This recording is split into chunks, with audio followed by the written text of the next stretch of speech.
Today, the full extent of Gordon Brown's plans to make Britain a secure fortress against terrorists was revealed. Airline-style check-in at railway stations, extra bollards outside electricity plants, more vehicle exclusion zones, and the need to provide your phone number when you buy your travel tickets. Oh, that'll do the job. Now we can all rest easy. Gordon can put his feet up and spark a cigar. Except that it won't make any difference. What won't have escaped the attention of the nutters with exploding shoes and helter-skelter in their eyes is that if you make it difficult to attack one target, then they'll simply switch their attention to another. The hard truth is there's no such thing as security. All the measures are just to make it seem like the authorities are doing something. It's stroking our foreheads and telling us that everything will be all right. Uncle Gordon will keep us safe. Well, he won't. He can't. And he's not our uncle anyway. He's just a strange man who keeps hanging around Mum when Dad's gone to work. I'm sorry, that's something else. And in other news, a story that started life in one paper a few days ago has spread to all corners of the press like a bad smell, which is appropriate as it's about a cat, which goes out at night, as cats do, and gets up to all sorts of cat-related shenanigans, only to wait patiently in the same spot, 2 miles from home, at the same time every day, 8:15 a.m., to be collected by car. The world's press descended on this animal to coo over it and take its picture. Well, I go out sometimes all night and manage to drive myself home, and no one wants to take my picture. Where's the justice in that? And the reason it waits 2 miles from home is obvious, by the way. If you were called Sergeant Podge, would you want your name called out by your owner anywhere near your home turf? You'd never live it down. Sergeant Podge. Lovely cat, though. Amy Winehouse got such a differing number of reviews from her little show. I suppose it was last night, wasn't it? Yeah, which one did you read? I read them all, and it's almost as though they were all at a different gig. On the front page of The Sun, crazed Amy is booed by fans. Hundreds of fans stormed out of Amy Winehouse gig last night after she slurred her words and stumbled about the stage. Dazed Amy, 24... Is she only 24? God, she looks so much older. I'm old enough to be a mum. She kept fans waiting for 30 minutes before... Well, 30 minutes isn't very long, is it? Well, I read an rock and hour roll. in another... Right. An hour's quite long. Well, I suppose so. But they never say when they're going to come on. I mean, they say what time the doors open, but they don't say when a star is actually going to take the stage, because in rock and roll, you never know. But you do know. You don't know. But mainly you do. But you don't know, you know. No, but you do know. It's normally 8:45. What? It's 9:15, I found. Eh? 15. No, 1:45. 15. I found. The only way of actually finding out when the actor's going on stage is to know someone backstage who's part of their retinue. So, like security is a good one, or the sound man is another excellent choice. And if they're like, if they're like this woman, then just whenever she shows up. Grace Jones, similarly. If it's the Rolling Stones, on the second they will show up on stage. Professionals, yeah, they are professionals. They've done it before. That's right. Anyway, Dazed Amy, 24, kept fans waiting for 30 minutes before finally taking the stage, then stumbled into a guitar stand and dropped her mic at the Birmingham show. She was finally booed off after dedicating a song to jailed junkie hubby Blake Fielder Civil, a double-barrelled name for, apparently, a posh middle-class boy who's pretending to be, a bit street. Like a gangster. Yeah. Another one of those. Amy ranted, "To those booing, wait till my husband gets out of incarceration, and I mean that." It's like, just you wait till your dad gets home. Fan James Dias, 23, who spent £175 on tickets for her opening UK tour date, said it was atrocious. On the other hand, in the Telegraph, troubled Winehouse puts on a fabulous show. Smearing the back of her hand across her mouth, Winehouse begins to sing. That raw-hearted voice is still a force unto itself. It sprawls with grazed melodrama over the desperately brilliant songs Winehouse wrote during a previous separation from Fielder Civil. Her confrontational updating of the 1950s girl group sound is full of old-school promises to stand by her man, sung in witty modern slang. No question why Back in Black is the best-selling album of 2007, as she growls and slurs through hit after hit. If you pay to hear Winehouse live, you pay to hear an artist with real emotional honesty, not a glossy, same-in-every-town pop act. When it comes to frankness and unpredictable emotional whack, I doubt Winehouse knows how to disappoint. Same show, rather different opinion. So, in other words, not only can you not believe anything on television, you can't believe anything you read in the papers either. They're just making this stuff up. Maybe it's interpretation, because some people might like spitting. And falling over.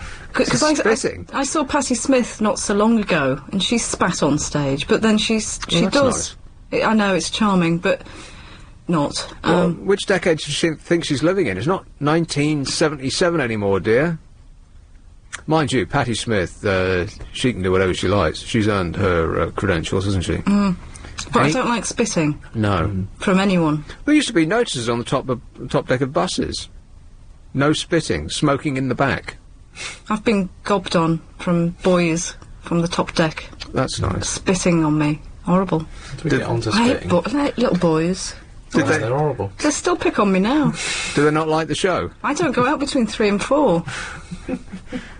So I get bullied still. 3 p.m. and 4 a.m. I saw The Fall, and The cruisers creep. Marquis Smith, he staggered around the place and had a fight with his guitar player or his bass player, and I thought it was brilliant. That's my kind of gig. I think that someone else seeing that might have thought it was atrocious. Well, that sounds like it's in the mode of the era of punk, where the Fall and Patti Smith lived through, right? Mm-hmm. But spitting, I mean, as a band, I can't imagine that even the hardiest of punks at the time actually enjoyed being spat at. But it seems to be a mark of respect, almost, from the audience. Not so much now. Like, I bet Frank Sinatra never got spat at by his audience. No. I think they'd be removed very quickly. Anyway, how did we get onto this? I don't know, but another gig I went to was, you won't believe it, David Cassidy. David Cassidy. Rock and roll! Yeah. A few years ago, and, A few years ago. probably 2.5 years ago. Oh, that's very embarrassing. 22.5 years ago, maybe. I know. I went with a friend, and it was one of the worst gigs I've ever been to. He just argued with the audience, and he forgot the lines of songs, a bit like Amy, really, and was just argumentative. Threw his guitar down at one point. It was brilliant for all the wrong reasons. I thought David Cassidy was supposed to be a nice boy. No. Right. Why did you go and see David Cassidy, by the way? Because a friend of mine wanted to relive... Oh, right. Oh, her fault, was it? Pardon? Her fault. The audience... There was about 5 blokes in the audience. It was mainly 45-year-old women. Who should know better by now. You Yeah. can never go back home. You can never go back to your childhood. No, I know. And once you've left the parental home, you can never go back there either. For holidays, maybe, and to visit every now and again, but you can't go and live there, just like you can't go and live back in your childhood. David Cassidy might have looked great on the wall of a teenage girl's bedroom when she was 13, not so much when you're 43. Someone's mobile phone went off. Oh, boy. Oh, he didn't like that at all. Stop! The whole band stopped. Well, it can't have been a very loud band. Fantastic. Okay, then.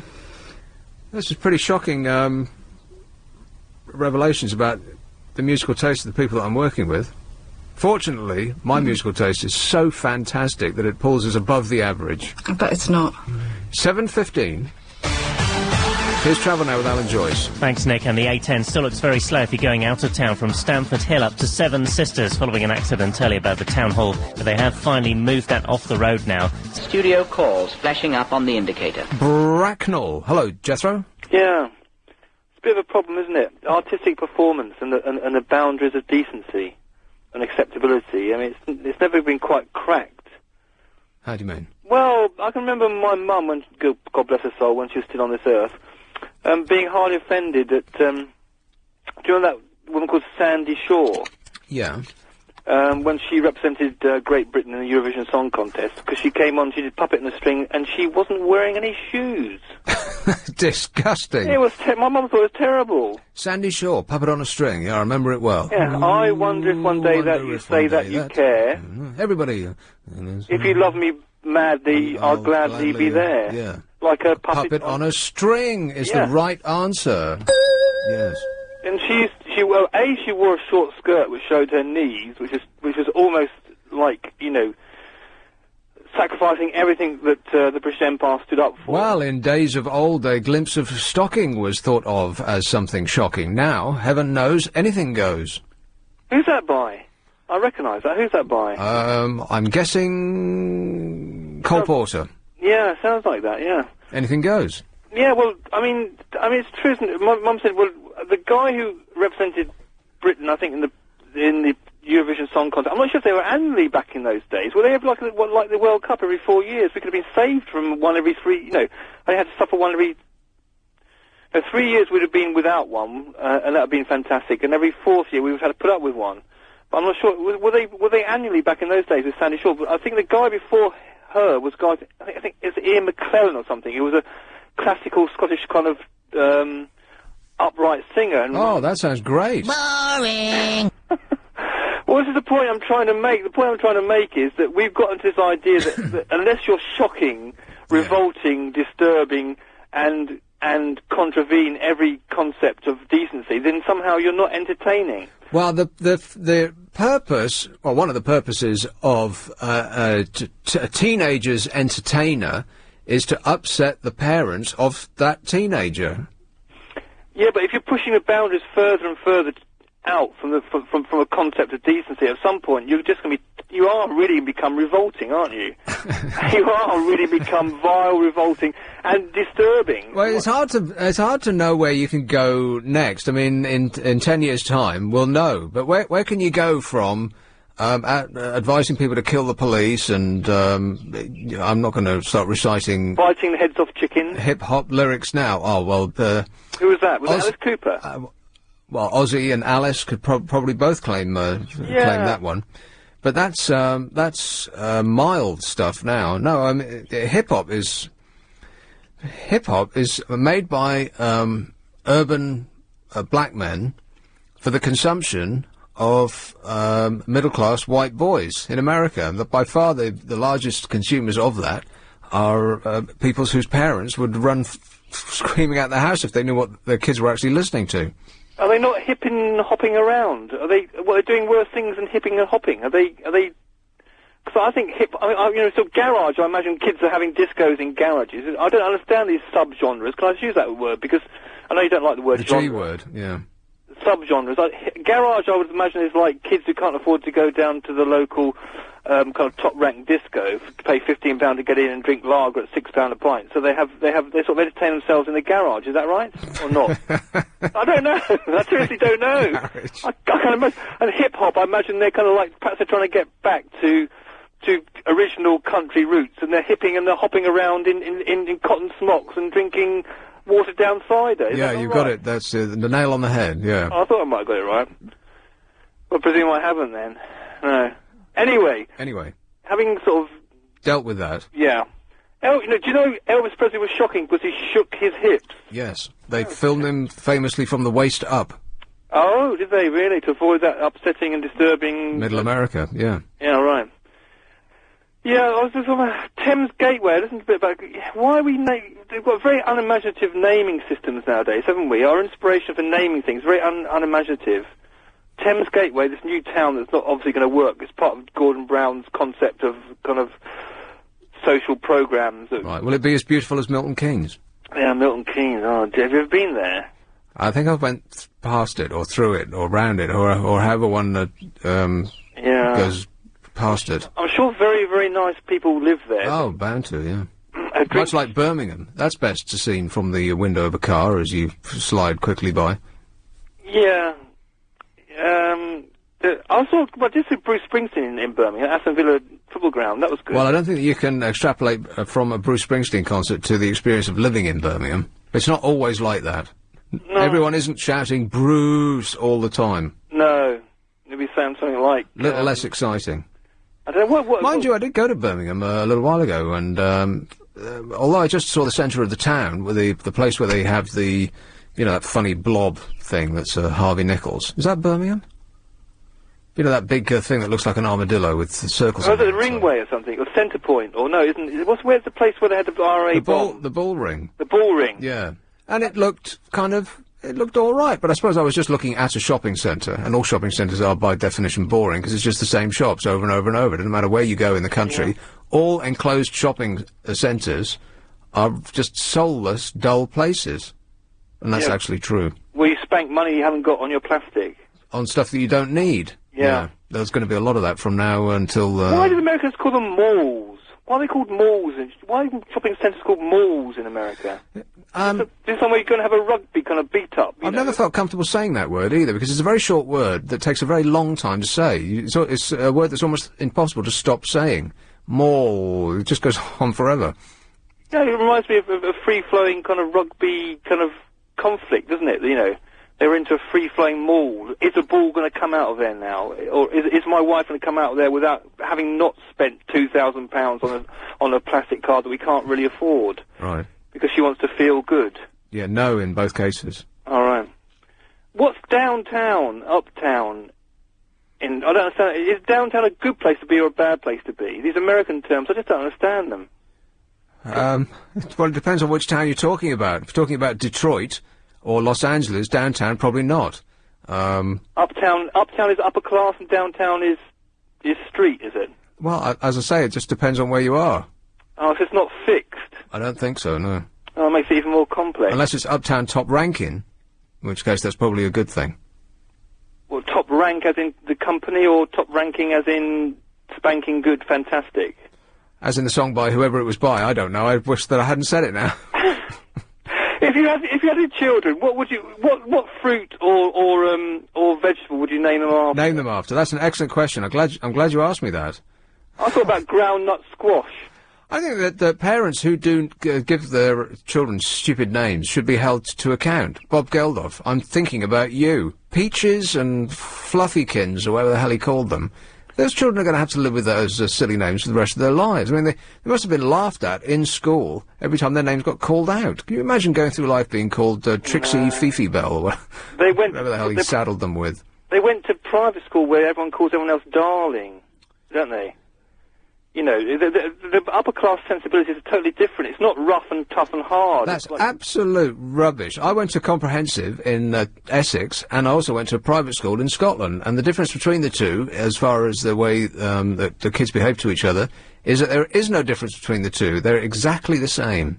The only difference between the two is that in the private school, it wasn't considered non-you to actually work. Whereas in the comprehensive, whether you were working or not, you always had to give the air of being completely uninterested in the classes that you were sitting in, which did make it sort of difficult to achieve anything, because if you were going to learn and pay attention, you had to do it surreptitiously, as though you weren't in any way bothered. And that was the difference between comprehensive and private school, not the way that the kids treat each other, because kids are awful to each other all the time. That's just... Did you have to fag in private school? No, it wasn't that kind of school. It was a day school. Oh, not a real one then. Well, it was real, and I don't think that... beaten up at midnight by the upper six. I don't think that fagging goes on anymore. That's probably health and safety reasons. Oh, right. Plus, you're not allowed to say that anymore. And it wasn't so cold that your toes froze at night? Oh, you weren't sleeping there, were you? No, you wasn't. Did you wear silly coloured uniforms? You sort of like pink uniforms with gold braiding on it? I didn't go to Hogwarts. I wish I had, though. Don't you wish that you had? I don't know, I've never read any of that stuff. Well, I haven't either. I tried, but I realised 50 pages in. It's a children's book, but by watching the films, that's the genius of those books, is that it reminds you of a childhood that you wish that you had. Yeah. Anyway, it's been inspirational, Jethro, as usual. Confusing by the most part. This is... It's a good idea to get someone else's opinion. Here's a cabbie called Dave. Hello, Dave. Hello, Nick. How you doing? All right, thanks. Good. Just a couple of things. When you said about Uptown Top Ranking, that was Donna and Althea. Althea and Donna, yes. Althea and Donna, sorry. Yeah. Sandy Shaw. Yes. The last film was talking about her coming on stage bare feet. Right. That wasn't her being rock and roll. That was because she was short-sighted. How do you mean? And what she used to do is put her toes towards the edge of the stage, and so she could feel that she was going to fall off the stage. No. Where'd you get that from? It's just true, I know, I've known it for years. Oh, all Look right. it up. then. She came on bare feet so she could feel the edge of the stage so she wouldn't go piling off it. Right, I thought it was just because she was a hippie. Yowza. No, it's true. She was so short-sighted. Okay. Yeah, that's true. And thirdly, have you ever heard of a band called King Kurt? King Kurt. Yeah. Around about 20, 25 years ago. There was like a rockabilly, psychobilly band. Yes, they do ring a vague bell. Well, they used to have the big quiffs and all that. It was brilliant. And I used to go to their concerts, and they'd throw eggs, flour, buckets of lava. Oh, that's right. Yeah, I do remember them now, yeah. Now, that was rock and roll. That was rockabilly. Rockabilly roll. Yeah. Oh, it's fantastic gigs they were. All right, well, thanks a lot, Dave. No worries. It's 7:35. If you want to join the innie, 0845 6060 973. I heard Paul talking about this earlier on. If you fancy carrying the Olympic torch on its way to the Games in Beijing next year, you can. We're giving you the opportunity for one LBC listener to carry the torch as it passes through London on Sunday the 6th of April. If you want to light the... Sunday the 6th of April? When does the actual Olympics start? I thought it was sort of August, something like that. That's a very long way to go. I mean, well, actually, from April to, it's July, isn't it? The Olympics? Utter stony silence. Never mind, I'll just carry on. If it passes through London on Sunday the 6th of April, if you want to light the passion and share the dream, then if you go online now, you can enter the competition at lbc.co.uk/torch.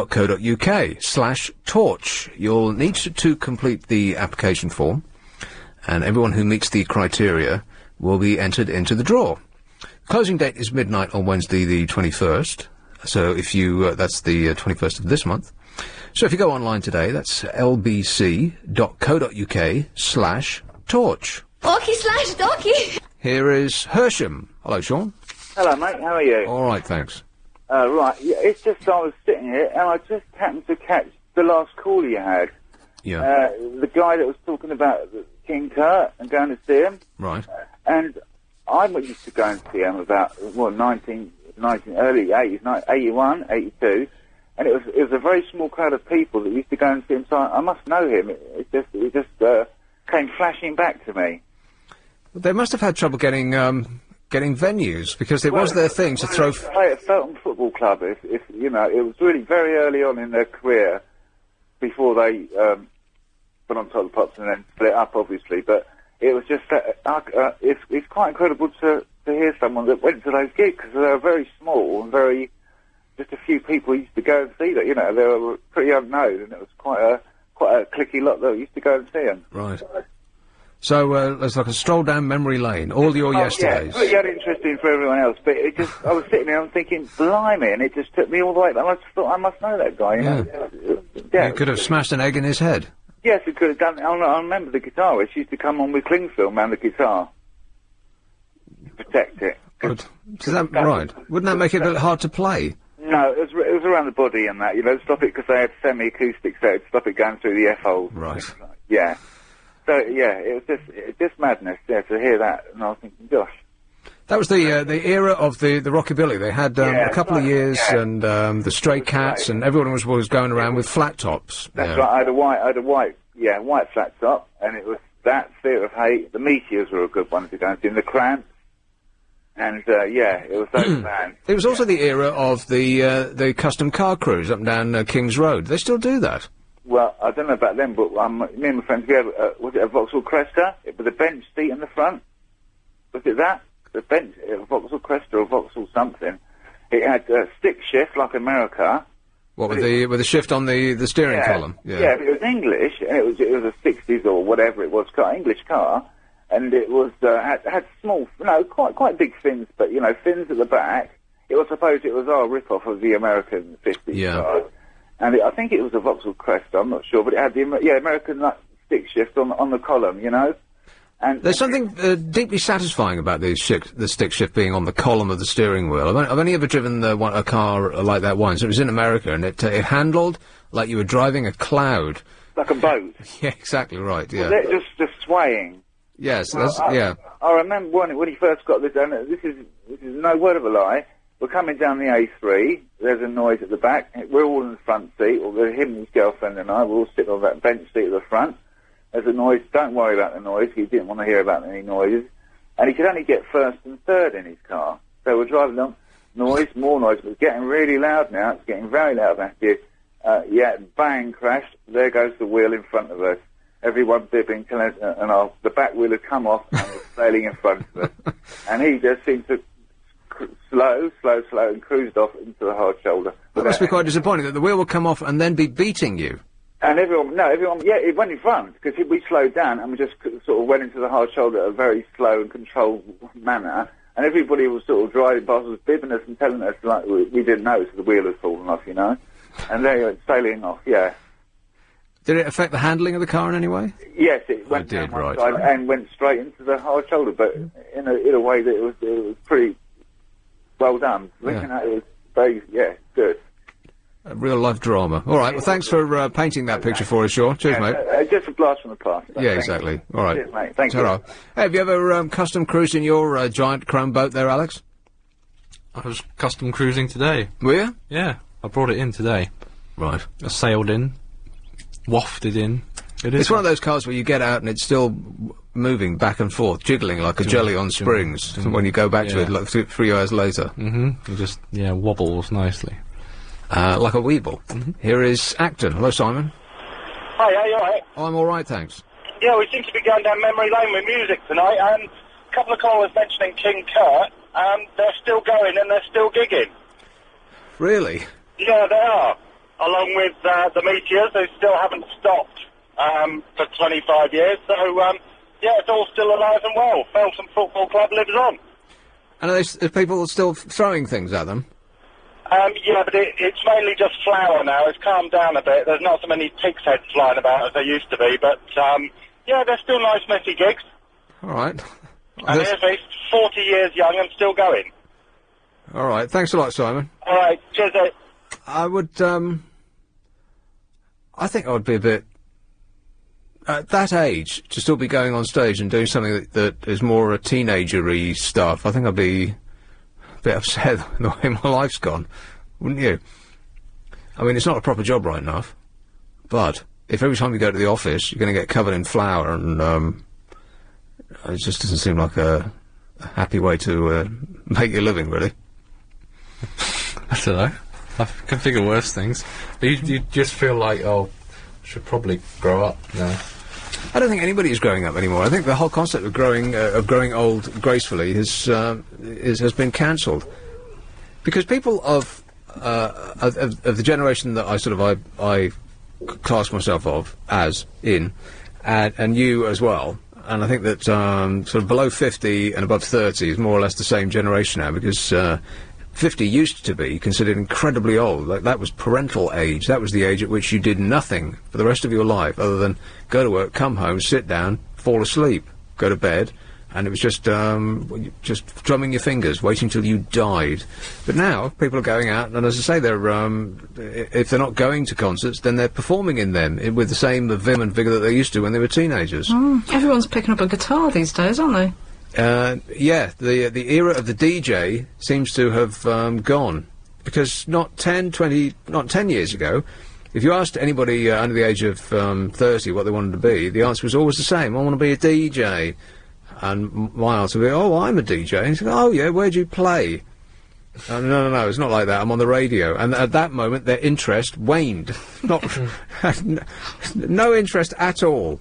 Unless you were, in a club until 6 o'clock in the morning, and that life never interested me, really.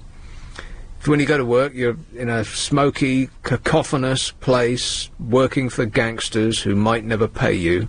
Not now. Every 5 minutes, someone's coming up and saying, have you got any good music? There's no smoking now. As a DJ on the radio, on the other hand, you sit in air-conditioned comfort. Nobody ever asks if you got any good music, because as a DJ, you'd never answer the phone anyway. The thing is ringing away all the time, but only a fool would actually answer them. Or is that just me? Thanks. But no, it's the comfortable life for me. No, I just didn't fancy it. Anyway, it's 7:45, or as near as makes no difference. Here's Travel Now with Alan Joyce. Thanks, Nick. The M25 looks slow going anti. Yeah. Hey, Carol's back on Sunday, right? Back from her jolly holly days, so she'll have all sorts of tales of booze to tell us about. Gordon Brown announced the new security measures that we're all going to have to live with from now on. And there will be fare hikes and confusion, it says on the front page of the Daily Mail, which is upset about something, as usual. And plans to take up to 53 pieces of information from anyone entering or leaving Britain. 53. Such as what? Full name, gender, date of birth, nationality, type of travel document number, issuing country of travel document, expiry date, registration of vehicle used to travel, place of birth, issue date of travel, UK visa or entry clearance expiry date, booking reference number, date of reservation, dates of intended travel, other passengers on the same booking, passenger's address, form of payment, contact numbers, travel itinerary, frequent flyer information, travel agency, person at the travel agency who made the booking, email address, ticket number and date of issue, number on the ticket, reserved seat number, date tickets issued, bag tag numbers, details of whether travel arrangements are flexible, details of who made the booking, all historical changes to the bookings, numbers of travellers in the party, seat information, is the ticket one-way only, cost of the fare, check-in time, seat number, baggage checked in, check-in agent's initials, and where did the journey begin. That's just a small proportion of what they have said that they're going to be asking us every time we come and go from the country. I mean, people just aren't going to be bothering. You could, by the time you answered all of those, you could have been back already. Who's going to sit there and write all that down? Well, I've got absolutely no idea. It's ridiculous. No one's going to do that. I mean, not even on El Al do they ask you all of those questions. Have you ever travelled El Al? No. You feel comfortable once you're on the plane because you've gone through 3 hours of check-in, but they just aren't going to do it. I mean, people are upset with the amount of time that it takes going through Heathrow security as it is. 53 questions. But I mean, I wouldn't remember half of those. British people are particularly bad at attention to detail, aren't they? They don't even know where they're going half the time. Whether they should be at King's Cross or Euston. And they wouldn't be able to find their eventual destination on a map. No idea where Spain is. I can barely remember my registration licence number. Your what? My car plate. Oh. Yeah. So that's just silly. I mean, it's another one of those I'm gunners. And as I said at the beginning, it doesn't really have anything to do with the security, because there's no such thing as security. In America recently, the Homeland Security Office, or whatever they are, they gave fake bombs and knives and guns to people and just sent them through airport security in LA and Chicago and New York, and something like 65% of the people with these things on them just got through straight away without any problem at all. So there's no such thing as security. It's a mirage. It's an illusion. It's just there to make us feel better. Because if you were determined to cause mayhem and destruction, then there's nothing to stop you doing it. And you could put bollards in front of Arsenal Stadium, and that's fine. So, okay, you're going to drive your truck somewhere else. You could park it outside of Selfridges. There is no such thing as security. We're doomed. We're doomed. So I just wonder why they've done this. Maybe they should ask different questions, like who was your first girlfriend or who was your first boyfriend? Well, El Al do ask that sort of thing. They ask you questions along the lines that I just described, and then they'll ask you things like, what's your favourite colour? To just psych you out. Like, who's your football club? Yeah, exactly right, yeah. When do they ask this check-in, or...? Yes, they ask, well, they, you know when you go to the comfort of the lounge after you've got through check-in and you're waiting to get on the actual plane, well, you go in there and then you have to form an orderly queue, and they interview you as you go in, and it's question after question after question, and you expect. And I arrived late, much to the shock of everybody around. I couldn't believe it, because I'm always late for everything. Or I used to be. I've got much better at it now, because I realised that I was freaking myself out by being late for everything all the time, and it wasn't doing me physically any good. And when you're early for things, it's just such a relief. Although being too early is almost as bad as being too late sometimes. No, it absolutely is not. No, I get stressed out if I'm too early. Why? Because then I've got nothing to do. Well, it's much better to have nothing to do and be early than your brain boiling inside your skull because you're late for things. Believe me, I know. By that method, you can kill yourself with the stress and the worry. But anyway, I arrived there, and they start asking you questions, and I expected it just to be a few questions. What's your name? Let me see your passport. Off you go. As is the case ordinarily, but they didn't. They just kept asking and asking, and I got a little bit like, why are you asking me all this? I didn't actually say anything because, I didn't want to get refused entry onto the plane. But they just did not stop. And I did get a bit put out. And asking me impertinent questions, along the lines of, what colour's your toothbrush? It's just ridiculous things like that. And then they went away, and I thought, oh, blimey, thank goodness for that. And they had a little discussion about it, looking at me every now and again. I had to stand in the corner. And then somebody else came with a clipboard and asked me another series of questions, some of which were the same ones that they'd already asked me. What's the name of your first pet? Things like that. Yeah, to cross-check. Yes, just to make sure that I answered all the same answers to the questions again. But that's only one airline in the world who famously spend untold millions on security for obvious reasons. But not everyone's going to do that. I mean, the airlines are barely making any money as it is. So they just won't. But aren't we all complaining that we spend too much time at the airport anyway? Yeah. And business, I think the CBI or one of those business organisations is screaming at the government about what a mess Heathrow is and what a national disgrace and how dreadful it is that we have to wait in queues like that all the time. And if they bring this in, well, you'd have to put an extra week on either end of your holiday just to get in and out of the country. So they're just not going to do it.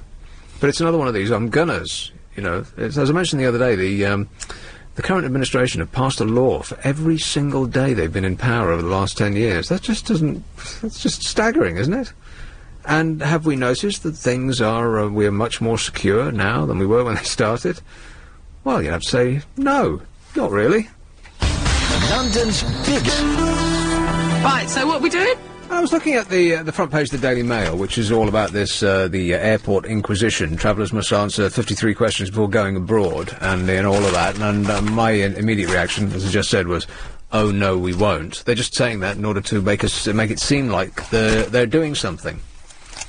But they're really impotent in the face of this. There's no such thing as security right. But on the back page, which doesn't have anything to do with that, there's the strangest picture of a footballer I think I've ever seen in my life. It's Steven Gerrard, Stevie G, who's demanded an end to the Premier League's foreign invasion and called for a quota system to save England's international future, which is an excellent idea because there's barely a British player on the pitch when the big teams play, which is one of the reasons why we're so deeply hopeless when it comes to the international game. It's because there's such a small pool of talent to pick from.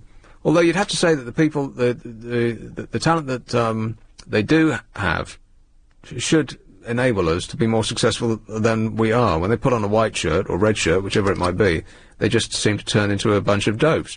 When on duty for their respective clubs, they're fantastic. But anyway, Steven Gerrard is... Now, there must be no end of pictures of Steven Gerrard. How many pictures of Steven Gerrard have you seen in your life? It must run into the thousands. Why they've selected this one, I've got no idea. He's photographed in mid-air as though he's taking snuff from the inside of his wrist while the other fist is clenched, and he's going at the ball with what looks like his shoulder, with both feet off the ground. Just the weirdest picture of any footballer I've ever seen. Why on earth would they make him... They made him look like a dope, like someone who's unfamiliar with physical exercise. It's just really weird. Anyway, that's apropos of nothing at all, really. One thing that came that was in the Sun a little while ago, and it's 5 lines long, this miniature storiette, a little blip of a story that I didn't see reported anywhere else, and it was just the reporting of a supposed fact that was not commented on, and no other paper picked it up, as far as I can tell, which was such a surprising story for any paper to take, because it would seem to go against what they... What is it? What is it? Well, hang on a minute. I'll tell you. Oh. It would seem to go against everything that they stand for and everything that they campaign against. And yet, it said, pot-smoking students perform better than those who do not take the drug. A study in Switzerland found. And that's the end of that story. That's all it says. And you'd think that there would be some sort of comment somewhere about that. Is there a secret code in it? Because that's got to be a joke, hasn't it? Well, apparently not. High marks is the headline. Pot-smoking students perform better than those who do not take the drug. Study found in Lausanne, Switzerland. And that's all it says. Isn't that weird? That they would put it in the paper because you think that the British press is all about, despite the fact that journalists are probably the greatest consumers of drugs outside of doctors, you would think.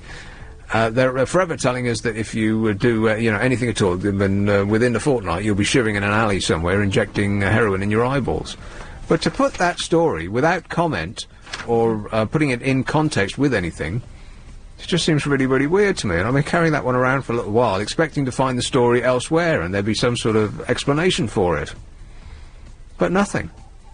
It didn't get picked up by any other paper. Do you find that strange? Suspicious. Well, just the whole concept is weird. Pot-smoking students perform better than those who do not take the drug. A study found in Lausanne, Switzerland. And why Switzerland, by the way? Want to score some pot? On 97 Abbot. Hi, honey. How are you? This idea that the nice man on the news was talking about pedestrianising London and giving us a beach. They've been thinking about that for a good long while, haven't they? Didn't they ask for permission to put a beach near Tower Bridge? They did put one there. Did they? Yeah. No, I thought they asked to do one, but they were refused planning permission or something silly like that. Was this recent? Yeah. Because there was... I've seen pictures of people bathing. When? In the olden days. Oh, in days of yore. Yeah. I've got a little beach near where I live. Where when do the you tide's out, Wapping. Wapping? Yeah, there's a wee beach. When the tide's way out, you can go down. There's actually sand there. Right. It's only, Well, that's what people think 50. of when they think beach. They think Miami, Rio, Wapping. Wapping. Yeah. Dip your toe in the Thames at Wapping and you'll never dance the foxtrot again. Yeah, it'll be glowing. But the suggestion is that cars will be banned from some of London's busiest streets, and I think that that's probably the reason why they're thinking about this right there. They seem to be obsessed with slapping people who own cars. As part of a bold plan to create continental-style boulevards devoted to pedestrians and cyclists, because that whole Continental Cafe thing, that worked really well, didn't it? Our society has been transformed. Ken Livingstone, for it is he, the Mayor of London, plans to replicate the Paris Plage, the beach created on a highway alongside the Seine, each August on the four-lane Victoria Embankment beside the Thames. Victoria Embankment. 4-lane. I suppose it's 2 lanes going in either direction, right? They're near Chelsea, yes? Just past Chelsea, on the way to Westminster, is that right? Well, it goes all the way along to, the Tower of London. What, the Victoria Embankment? Yeah. But that would be, I can't imagine that would be a very pleasant thing to do, because the roar of the, are they going to actually close all 4 lanes, just so that people can pretend to be on a beach? They wouldn't need to. There's a big, wide pavement there, and then the river. So yeah, they wouldn't need to. I don't know where they're going to put the sand. No, because there is no gap between the edge of the river and the wall, is there? I mean, no, it would, it's straight down. On high tide, it would get washed away on a daily basis. So, do they mean that they're going to make the road into a beach? Well, that would be ridiculous. Well, I've never heard of anything so silly. Why would anybody even say that? And where's the traffic going to go? All of those people who've spent millions and millions of pounds on a front door in Chelsea, just by the embankment there, well, they'll be happy, because the road just in front of Chain Walk, or whatever those posh places are down there, that must be a nightmare. I mean, I guess they knew that the traffic was there when they bought the place to begin with, but imagine spending £5-10 million on a home and have 4 lanes of traffic going by 24 hours a day. You'd have to be nuts. So they'll be pleased. But the people behind them, where all the traffic will now go, where it's relatively quiet, well, they'll be freaking out. Because that's a lot of traffic. I mean, I often drive up there on a Sunday, which you'd think would be the calmest day of the week. And it takes just untold amounts of time to go up and down that, even even on a day like that. Mm-hmm. So where's he going to put it? We're not going to all jump on the tube. Well, if you want to go to the beach, you'll go to Devon or Cornwall or somewhere nice. Yeah, Brighton, like every other Londoner goes. No one's going to want to sit by the Thames. The Thames, no, because it's horrible. Yeah. You see the dead bodies floating by. I mean, I know it's a bit cleaner now than it used to be. Yeah, but it's still brown, and I don't like brown. And there's people who fish. I live on the dock side, and there's a man who comes and fishes, and I just think, you're not going to catch anything in there, mate. Well, certainly nothing that's edible. Yeah. Like an old boot. That's about it, yeah. Just the whole idea of it's just really bizarre. So, there's no part of the Thames that I can think of that could actually fit a beach beside the water. Because of the high tide, it would come and wash it all away. So, do they mean that he's going to actually sand over the road? And then you'd be on a flat beach, unable to see the Thames, because you'd be lying down, you just see a wall, with houses behind you. That doesn't sound very attractive, does it? He hasn't thought any of this through. He's also considering a ban on through traffic on a series of roads connecting London's parks and main shopping areas, including Portland Place, which runs between Regent's Park and Oxford Street. Portland Place. That's the one that goes down by the BBC, right? Broadcasting house. Yeah, no one goes up and down that road. I mean, there's hardly even traffic goes up and down that road. Why would anybody want to walk down there? I don't get that. I mean, there's nothing on that road. There's no shops. There's no infrastructure. There's the BBC building is the only thing that's on that road, and you can't nip in there for a quick coffee, can you? No. So there's a hotel and a church. Yeah, and that's it. That's it. Until you get to Oxford Circus. So that doesn't make any sense either, because it's not a road that people would want to stroll up and down, because there's nothing there. There's no reason to go up and down that road, other than to get from one place to the next. And it's a bit too long for people to just stroll casually. I mean, if you're thinking, oh, let's go and have a walk, well, that's the last place you'd want to go and walk down, because there's nothing to see. And you're in Oxford Circus when you get to the end of it. It's horrible. So that doesn't make any sense either. None of this makes any sense, apart from the part at the beginning. Cars will be banned from. Which sounds like it's just another excuse to slap us. Speaking at the Mayor's Question Time at the London Assembly yesterday, Mr Livingston said that he wanted to create attractive, tree-lined walkways in the style of Las Ramblas in Barcelona. Have you been to Las Ramblas in Barcelona? It's not what you'd call attractive, really. They've got traffic going up either side of it. It's replete with those silly statue people. What a way to make a living. Paint yourself white and stand still. And that's it. That's all they do. And if you stay still long enough, you're going to get ripped off by some swarthy Mediterranean type who will nick your wallet. It's absolutely renowned for it, Las Ramblas. It's not actually a very nice street at all. The thing is, there's plenty of nice tree-lined streets in London already. Yes, but that's not one of them. I don't think there's a single tree on Portland Place. I can't think of any. It's just a giant road. I just don't understand why spend lots of money for a gimmick, basically. Yeah. I mean, there is no great demand to go from Regent's Park to Oxford Circus. I mean, if there were, you'd be seeing people walk up and down that road all the time, but there's just nobody who does that. There's no great demand for a beach. No. I don't think Londoners will actually go to it. Well, not in our own town would we like to take our tops off and put our cozies on. No. I mean, we might want to divest ourselves on holiday when it's actually warm. You remember warm, don't you? No. No, I mean, that's the other thing. When in the last year, for instance, would we have been able to take off any layers during the course of the summer to lie on imported sand on tarmac? Which part of that actually sounds good? Oh, come on, Ken. Is this the stuff that you're thinking up? The first scheme will be the park pedestrianisation of Parliament Square, costing us £18 million. Well, that's actually not such a bad idea, because the way that they've done Trafalgar Square by pedestrianising the north side of it has actually really, I think, has made a dramatic improvement at the centre of London, because it's opened up Trafalgar Square to people other than tourists who want to feed the birds. Tuppence a bag. Which you can't now. No, good thing too. In fact, I'm reconsidering that whole voting for Ken thing, because yesterday I said I would never do that because of the congestion charge and the difficult way in which they've made it so that you don't really know whether you owe it or not, if you just lose concentration for a second.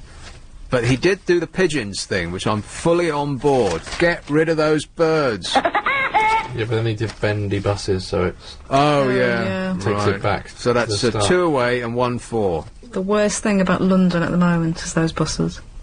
Because not only do they take up twice the space of a Routemaster bus, but they're deeply ugly, and buses make so much noise. I mean, if anybody is unfortunate enough to live near a bus stop, particularly one that's at the end of the line, or close to, where they have to stop and regulate their arrival, it's not the end of the line that's necessarily bad, because I used to live near a stop that's the one before, and they would stop at the one before just so that they would arrive on time. You know, they charge from one stop to the next to make sure that they're early. Passengers being thrown backwards and forwards. They don't seem to care about the comfort of the passengers. A pile of old ladies at the back. Yeah, that's right. Yeah, squashed so like into their constituent parts, like charcoal briquettes they are at the end of the journey. Centrifugal force has reduced their size by half. So they don't seem to care about that. They just, bus drivers, they seem to have this sort of macho thing where I'm driving something that's much, much larger than you, and I'm going to pull out whether you like it or not. You're going to have to stop, because you're going to come off worse. And they don't seem to really care about the actual job, which is the comfort of their passengers. But anyway, so they scream between one stop and the next so that they'll be early, but they can't, I would guess, arrive early, so they just stand there at the stop before the end. And here's a tip, boys and girls, don't buy a house or a flat that's anywhere near a bus stop that's one before the end of the line, because a bus ticking over, well, a nuclear explosion doesn't sound that loud. It's just cacophonous. And if you've got 2 or 3 standing there all hours of the day and night, well, you've just bought a house in hell. When I see a bendy bus as well, near traffic lights, my heart sinks straight away, because I know that I'm not going to get through those lights on that go, because the time it takes them to actually get moving and round the corner, it's like I just give up. I go, well, okay, I'll see you in 5 minutes then, lights, next green set, because I'm not going to make it. Yeah, you don't take off the handbrake. No, I don't even bother trying. Right. And it's like, well, that's just no way to keep traffic flow. Yeah, that's no way to run a town. I'm going to write them a note. Yeah. It's 8:15. Here is travel with Will Gowing. Thank you very much. If you're heading on to the A13, 0845 6060 973. Nick Abbott. I enjoy working with people. Notting Hill. Tony. Hi. I just wanted to say what a fantastic idea it is to open up Portland Place. If you look at it from the angle of Oxford Circus to Regent's Park, it's a different picture. It's a beautiful, beautiful, broad walk, which is what it was always meant to be. Well, hang on a minute. From Oxford Circus, your view up that road stops at the BBC, doesn't it? Because there's a kink in the road. Well, I don't know whether he means where the BBC starts and then goes on to Regent's Park. Right. Isn't that also called Portland Place? Yeah, I think so. Because that would make a terrific approach to Regent's Park. And I can imagine all the carriages there used to be. Do you remember the horses and carriages? Sort of well, I don't. From period I'm movies. not 100 years old. From period movies. Oh, I see. Like An Ideal Husband, that kind of thing. And also opening up the Mall. Just imagine what it would be like to use that as a walkway. But the walkway exists now. I mean, it's London is... Sorry, if I may just finish. Go on. London is so choked up with cars now, and they're just using it in this ruthless, tyrannical way to get from one place to another. And that London is full of the most beautiful, broad roads and streets which have been completely closed to cars, and I think it's a fabulous idea. Right, I would disagree with you on many points. London is not full of broad streets. London is full of tiny little streets. Yeah, well, this is these are 2 of them. Yes, and that's I think true. that they're used really just shortcuts. I think, just imagine what it'd be like. You know, when the Mall is used for ceremonial occasions, yeah. It's such a beautiful I think there are 2 or 3 really good broad walks that could be opened up. I think it's a fabulous idea. Well, they're not going to do anything to the Mall, are they? There's no plans to No, but I think they should. Right. And I think it would be wonderful if London were not so totally dominated by cars and buses. It isn't a bus route anyway, so we're not depriving bus passengers, of which I'm one. Portland Place? You know, and it's full of Regency houses, and it wasn't built for cars. Yes, but it's one of the few roads in London that's actually suitable for them. For what? Cars. It being so wide and straight, like a road in America really, almost. Because there's so much parking there anyway, and it's well, anyway, that's what I actually picture it as a beautiful broad walk. It's always meant to be, and as you say, there aren't all that many, and it's not really a busy route, which we've already said, and I think, in fact, you've made a very good point in its favour rather than against it. Well, I suppose so, but as it isn't a very busy route, and as people don't don't at the moment choose to walk from Oxford Circus to Regent's Park, then why do it? Because there's obviously no demand there. I think, well, no, because there, What, build it and they will come? We're all choked up by cars. We're just in that sort of rut that we can't walk anywhere in London, really, safe from traffic, and I think it's just a marvellous idea. Right. Apart from parks, which in themselves are very, very beautiful, but they're a kind of pedestrian's ghetto, and I think it would be wonderful to just have that section. I agree with you about I think it's called Upper Regent Street, where the BBC is. Yeah. But Portland Place towards Regent Park and the Mall, I can't think of any off the top of my head, but there must be 1 or 2 like that, which are very, very, as I say, broad. And I just can't imagine. I'm very excited about the idea. Yeah. All right, calm down, Tony. It's only a road. It's only a radio show. Yeah, thanks a lot. Okay. Yeah, I sort of like the idea, but I don't like the idea of there being even fewer roads for us to drive on. I mean, that's, it's so hard to get around as it is, and people just don't like public transport. It's all there, and we don't like it. I mean, apart from anything else, health and safety should be closing it all down. Every time I go on public transport, I feel like I catch something. Now, that might be just psychological, it might be me, being, a freak. Because I don't like touching handles. I don't like touching the poles on the tube because they're greasy. Why are they greasy? Because people are coughing and sneezing into their hands and then grabbing hold of the pole. And this is why I catch a cold all the time. That's how they're passed on. So really, if they were serious about health and safety, they'd shut all public transport down straight away.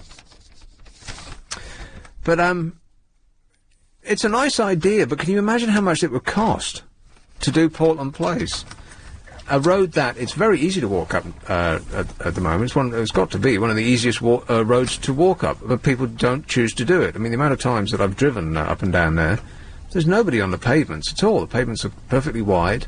There's nothing to obstruct you. It's fairly straight. It ends in Regent's Park, which is a nice destination, but the problem is the other end is in Oxford Circus. And if you're in Oxford Circus, surely the last thing on your mind is parks. Anyone in Oxford Circus is shopping for shoes in Shelley's, aren't they? And where's John Lewis, they're thinking.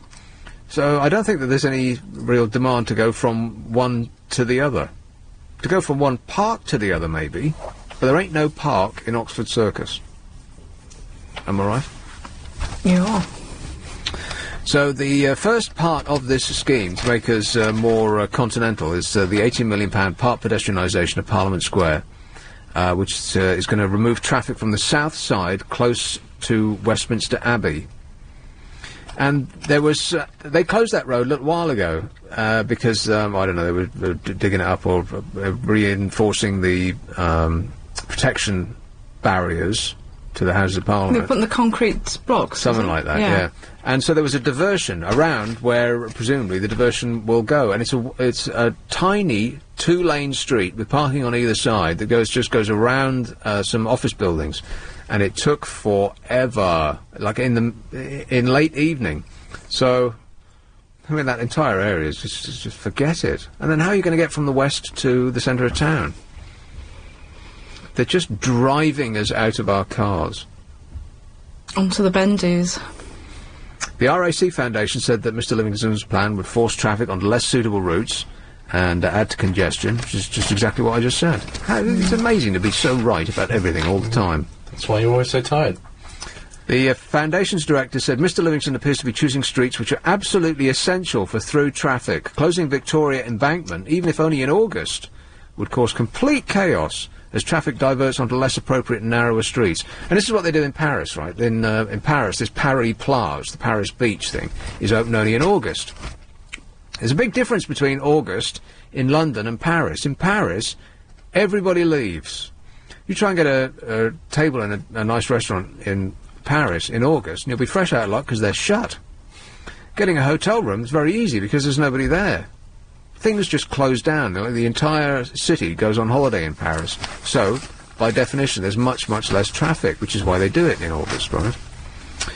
And this is what they're saying. It says, Paris virtually shuts down each August, but London is a global city that is very busy throughout the year. Banning traffic from some streets might sound environmentally friendly, but it could push up emissions by sending vehicles onto longer and slower routes. And this whole thing about being environmentally friendly, I really don't think that they're serious about this at all, because how many times have you been driving in the middle of the night, and you'll, on a completely empty road, be approaching traffic lights that will come to red just on your, as you approach, for no reason. It won't be a junction, it'll just be on a straight section of road, and because the little radar thing sees you approaching, it goes to red, just to pee you off. I can't think of any other reason.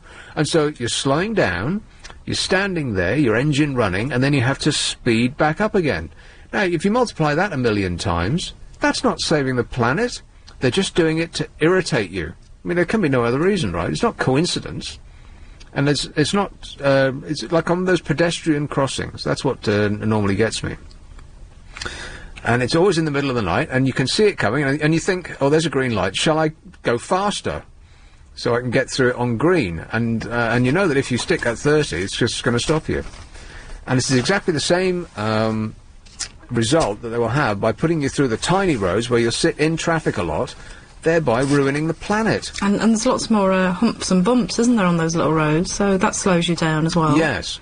Well, the humps are particularly bad because you have to slow down to get over them, and then you speed up. Yeah. I think the people who live outside where sleeping policemen are lane must hate them, because instead of just whoosh as the traffic goes by, it's the slowing down and the speeding up all day long.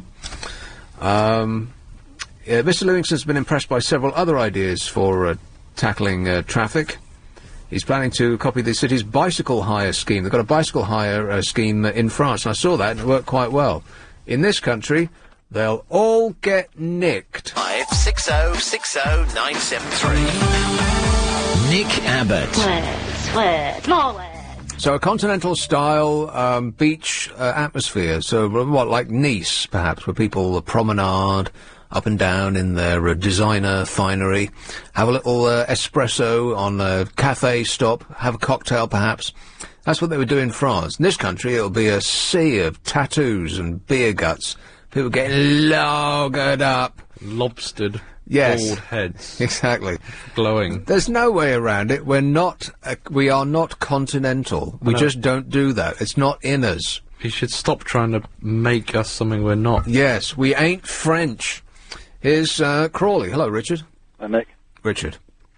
You've been talking about transport a lot recently. I've noticed that almost every day since last. Well, I use it every day. Yeah, I mean, in the old days, you seem to have completely changed in the last 10 years. 10 years ago, you were always going about, you have to, improve public transport, and you didn't use cars at all, even though you had a license. Yeah, well, I didn't have one. But now it's the reverse now. Well, listen, before you have a car, you can't imagine what it's like to have one. Once you own a car, you hate the idea of not having one. But living in London and having a car isn't exactly compatible, is it? Yeah, I would say most people do have a car in London. It is compatible. I mean, how are you going to do your shopping, for a start? I mean, the things that the car is useful for is just never-ending. Well, I mean, in terms of the actual physical requirements to have all the cars going at once in a finite, size of streets. There's only so many streets. There's no way you can get any more roads in London, is there? I mean, everybody knows that. Yeah. So logically, you'd be better off somewhere like Milton Keynes, for example. Yeah, but Milton Keynes sounds like your paradise, to be honest. Well, yes, but unfortunately, you'd be in Milton Keynes. Well, have you actually been to Milton Keynes? I think I have. You've Yeah. just been past it, I think you said, didn't you? Probably on the M1. Right. Well, there's no reason for a person to go to Milton Keynes unless you live there. But the way I imagine it is just a featureless sea of little houselets. Well, it's designed totally for the car. You've got high-speed roads, 70 miles an hour roads, pretty much going between everywhere and everywhere. It's famous for roundabouts, but there's not that. You don't actually have to go through that many roundabouts, contrary to popular opinion. Maybe every couple of minutes you go through a roundabout. But other than that, you're going at 70 miles an hour everywhere. And there's plenty of parking. The whole of the, basically all developments have been designed with parking in mind. Yeah, but it sounds very soulless. I mean, the thing about London is that it's grown organically. The thing with Milton Keynes was somebody sat down and just planned it and built it all at once. Well, that's practical, isn't it? But it's not the kind of it's not the kind of place I would like to be. I mean, this is why shopping on a street in London, like Bond Street or wherever it might be, is much more satisfying experience than going to a shopping mall. There's no way. Horrible word again. Mall. There's no way thousands of people are going to be able to. There's no way you're going to get the majority of people shopping on Bond Street or Oxford Street driving to those places, is there? No. Well, when I do go into town, I mean, we're not what I'd call town here. We're sort of on the outskirts in this building, and it's difficult to get to by car. It's like all around the houses to go from where I live to here by public transport. But if I go into the West End, well, I wouldn't even dream of taking a car in, because it would take twice as long, and where are you going to park when you get there? Oh. So they have levered me out of the car if I go in there on, if I go into actual town, unless it's in the middle of the night. So they're tremendous, 100% success in that regard. But I wouldn't want to go out the car now, and neither would anybody else who owns a car. And that's quite that doesn't bode well for the future, does it? If everybody in the future will think like you. But not just in London or else. I mean, outside London is far worse than in London. I mean, you can just go out to, pretty much to any town and city. If you take any visitor to London from, any town outside London, they often say, "Oh, you Londoners really have such a good transport system. I can't believe you drive everywhere." I mean, you must have heard people say that. No. Oh well. I mean, it's quite well known that people outside London are envious of the public transport system that exists in London. I mean, it's the most. Are they? Yeah. I mean, I think it's probably fair to say. I mean, I'm not exactly sure of this, but I'm 99% sure.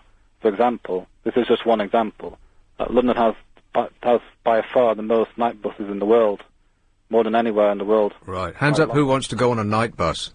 Well, that's the thing. Now, hands up, who doesn't want to go on a night bus? Wow, look at that. It's overwhelming. They don't have the stigma that they used to.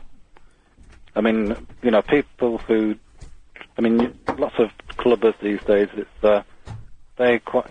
maybe... No, you were going to say they quite happily. No, they do not quite happily do anything of the sort. Queuing up for a night bus is one of the most soul-destroying experiences in the whole wide world. You've just gone out, having it, and then you've got to sit there, sort of stand there, freezing to death, never knowing when the bus will come along, 3:30 in the morning, and all you want to do is be in bed, and you've got an hour's wait, and you're going to be up on the top deck. I remember it well. And you'd be, and the bus, even if the bus came, more or less on time, you think, oh, thank God for that. In an hour's time, I'm going to be in bed. But then it will trundle along, and then you get to Camden, and regular as clockwork, it stops, and it's letting people on, and in your, sort of half consciousness, you think, oh, we've been here a bit of a long time, and then, the worst sound in the world, the driver turns the engine off. some oiks refusing to pay, or they've got some problem, or someone's been sick in the back, or some dope is smoking grass on the top deck, or something like that, and then you just want your life to end right there. Don't talk to me about night buses. Well, you're not likely to wait for an hour these days. On most routes in central London, I mean, on Friday. Blimey, Richard, do you work for TfL?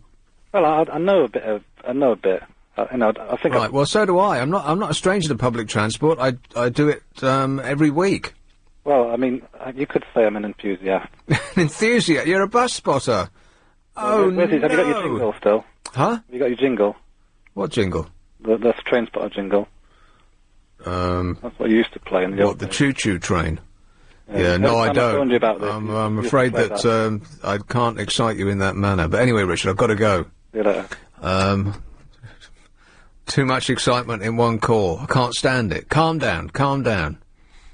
Good grief. I used to think the night buses reached speeds that buses weren't, capable of. Yeah, quite right. Like, the roof was going to come off at the speeds. Well, I think they take corners at. I mean, you've seen the old film of the old Route Master bus taking a corner. Have you seen that old film? Yeah, going around the cone. Yeah, because the centre of gravity is very low down on a bus, and so it goes around a corner far quicker than you think it would be able to without falling on its side.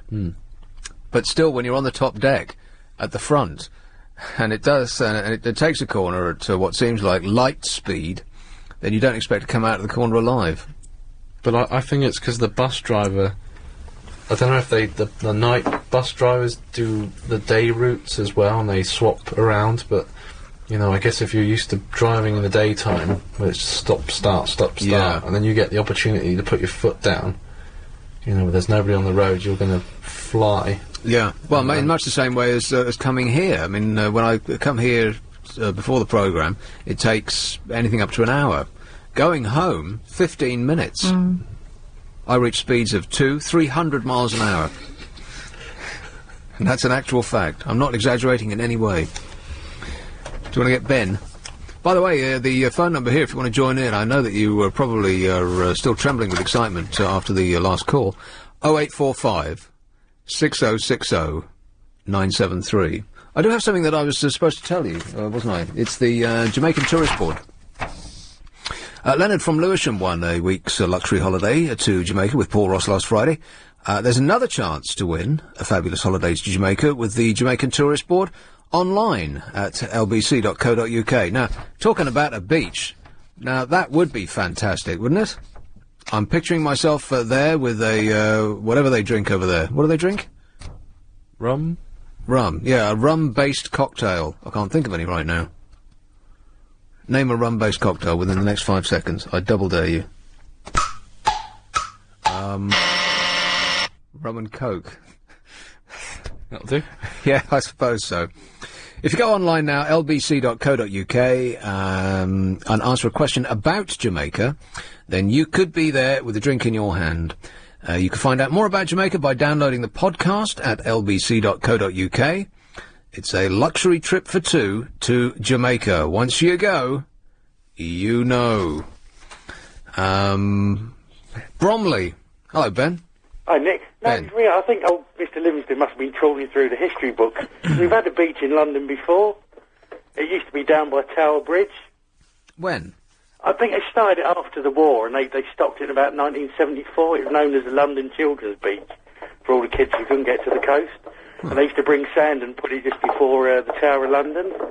So if he wants his beach, he can have it opposite his nice new office.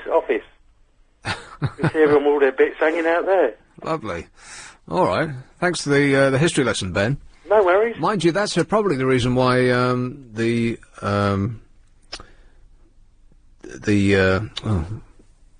seem to be having trouble with words this evening. I haven't done a crossword in the last couple of days. That's probably what it is. The level at which people died, the age at which people died, the life expectancy is the right answer.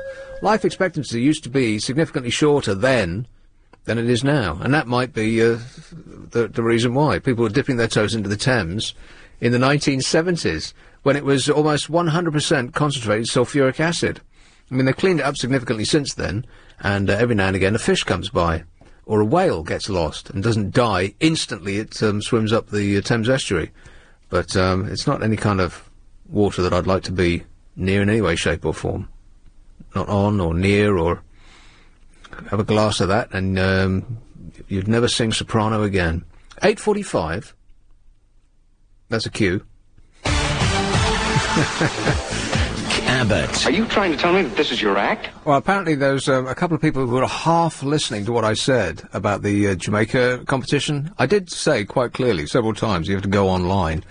And the question has got nothing to do with name a Jamaican cocktail. That was just me talking to Alex. So that's not how you win a trip to Jamaica. As I said, listen clearly, lbc.co.uk. The rest was just chit-chat. Isn't that right, Peter? Yes, good evening, Nick. Yeah, you got a good point on this business of the way they set these traffic lights up. Now, I'm driving a 04 1600 lump Renault. Now, when I pull the graphics up, if I'm driving London, it does between 16 and 18 miles in London, i.e. it's on automatic mode, yeah? I don't know what you're talking about. 16... What? Yeah, 16 to 18 miles to the gallon. Oh, to the gallon, right. Yes, okay, you missed that bit, yeah. Now, this is because I'm going from one red light to another. Yeah. None of them are sequenced. Now, years and years ago, in a long road in Slough, there was about 4 or 5 sets of traffic lights that were... You had a sign that said, keep to 30 miles an hour, they will be green when you reach. Right. Yeah? And you know you said there's this radar that if you seem to be going a bit too fast, it immediately comes up and the lights go red against you. Yeah, the little box that's on top of the lights. So you sit there burning more and more fuel, and it's all going in the atmosphere, and the illustrious leader of ours, Kenneth Livingstone, tells us that he's stopped cars using the road as they used to, and it cuts down all the emission and all the nonsense that goes with it. And wherever you drive in central London, the traffic is not there per se, the motor car as it was, because of the bus lanes. There are far too many buses the only time they're used is people going to work and coming home in the evening, aren't they? I hardly ever see a bus that's full, but I don't want to get into the conversation about buses again, but they do make more noise. Absolutely they do. And they spew out more stuff into the air. And the drivers are absolute tossers. They throw you all over the place, and none of them seem to be able to brake properly. They throw you over the place. I don't know where they learn to drive. Disneyland, maybe. Oh, my word. But, it just amazes me that, and I do recall somebody from Mr. Livingstone's office a few years back, when all this congestion charge started and putting up all these pedestrian-controlled lights, you get some of them, as somebody at the walker presses a button, the amber goes, and it goes immediately to red. So a driver, even if he's driving at conventional speed, he's got nowhere to go because the person knows this has happened, and they immediately step out in the road, and they will admit that there are more people still being knocked down in London where all these bumps and goodness knows what are as what there was previous before they put all these up.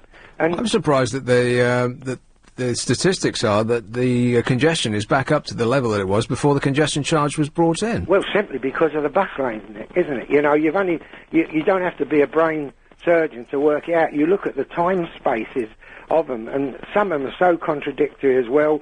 It sort of says 7 to 10 in the morning and 4 to 7 in the evening, and then some of them, it's all day. But essentially, all of these methods that are forcing you to sit in traffic at a standstill, I mean, they're just not helping the planet. If we're trying to reduce our emissions, that would be one great way to do it, just to get people to where they're going more quickly.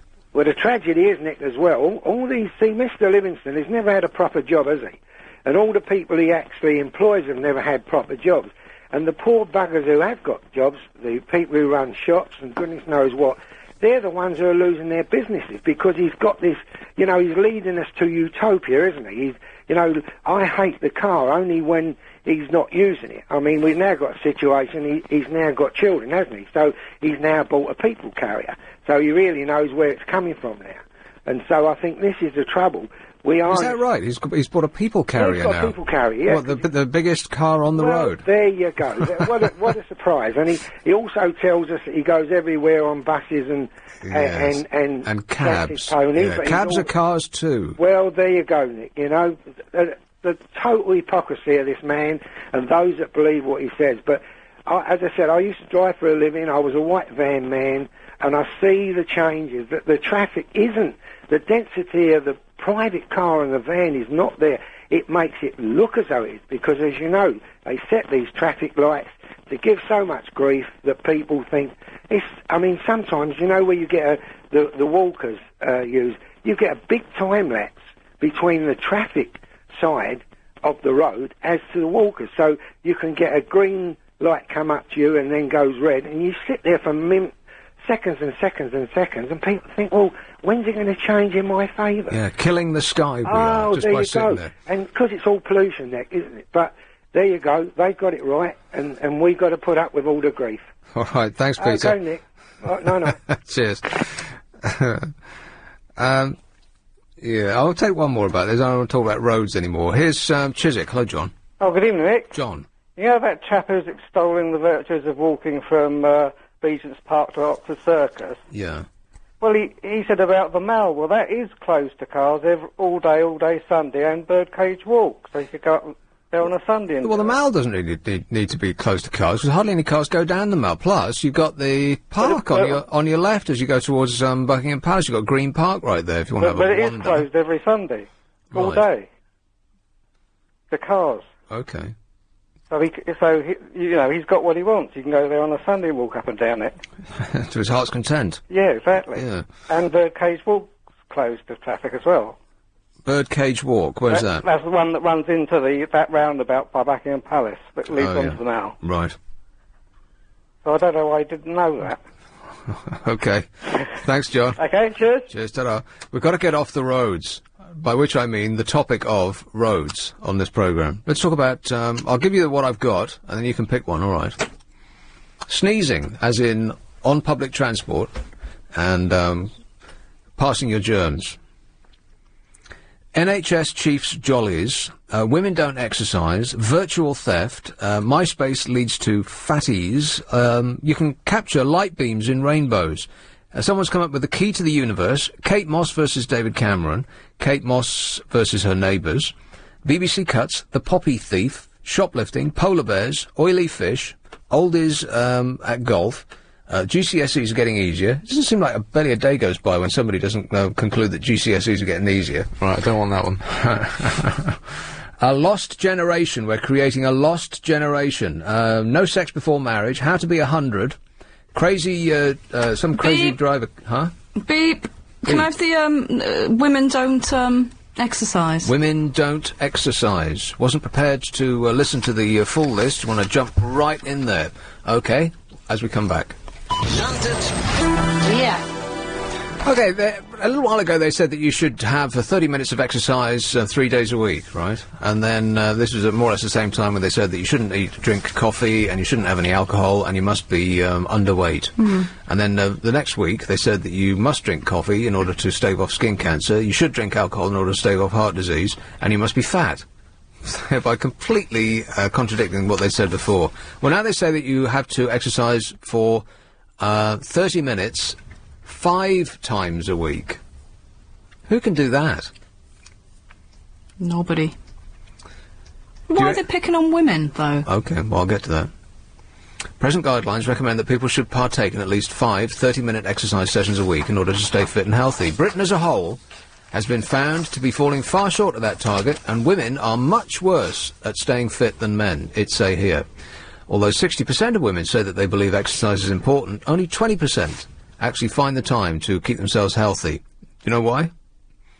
It's quite comical, really. Why? Well, this is what this survey says. It's research from the Women's Sport and Fitness Foundation. It's a charity. Women are failing to stay fit because... Hazard a guess. Who are going shopping? No. What is it absurd? Yes. Reason? Oh, I think so. Women are failing to stay fit because... Something about their husbands. Nope.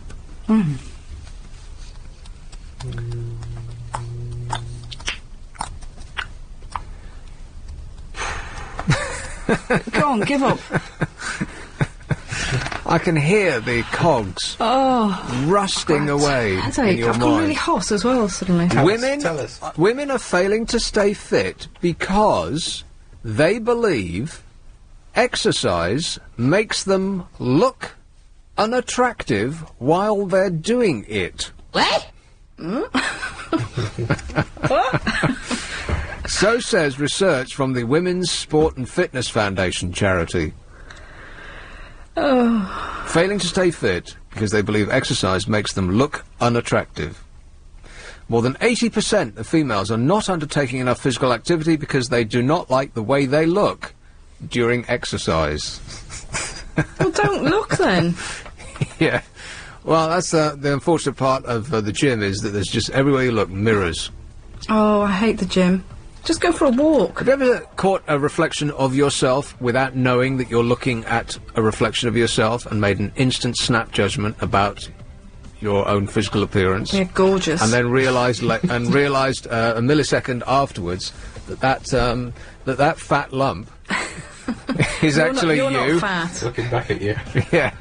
Look at the size of that arse, you think. Good grief, who does that belong to? And then you realise with horror that it's stuck onto yourself. Is that just me? Abbott. Right, so what are we doing? It's a good idea to use byproducts of sweets to run a car.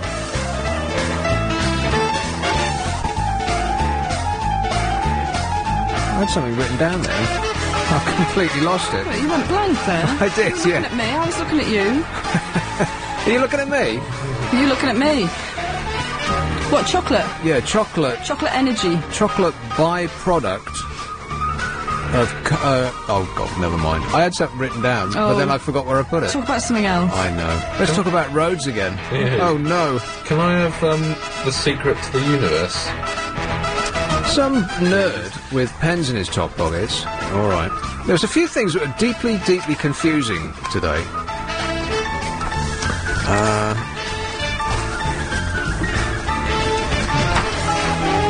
One of which was light can be slowed down and stored for later use in the form of a rainbow, scientists claimed today.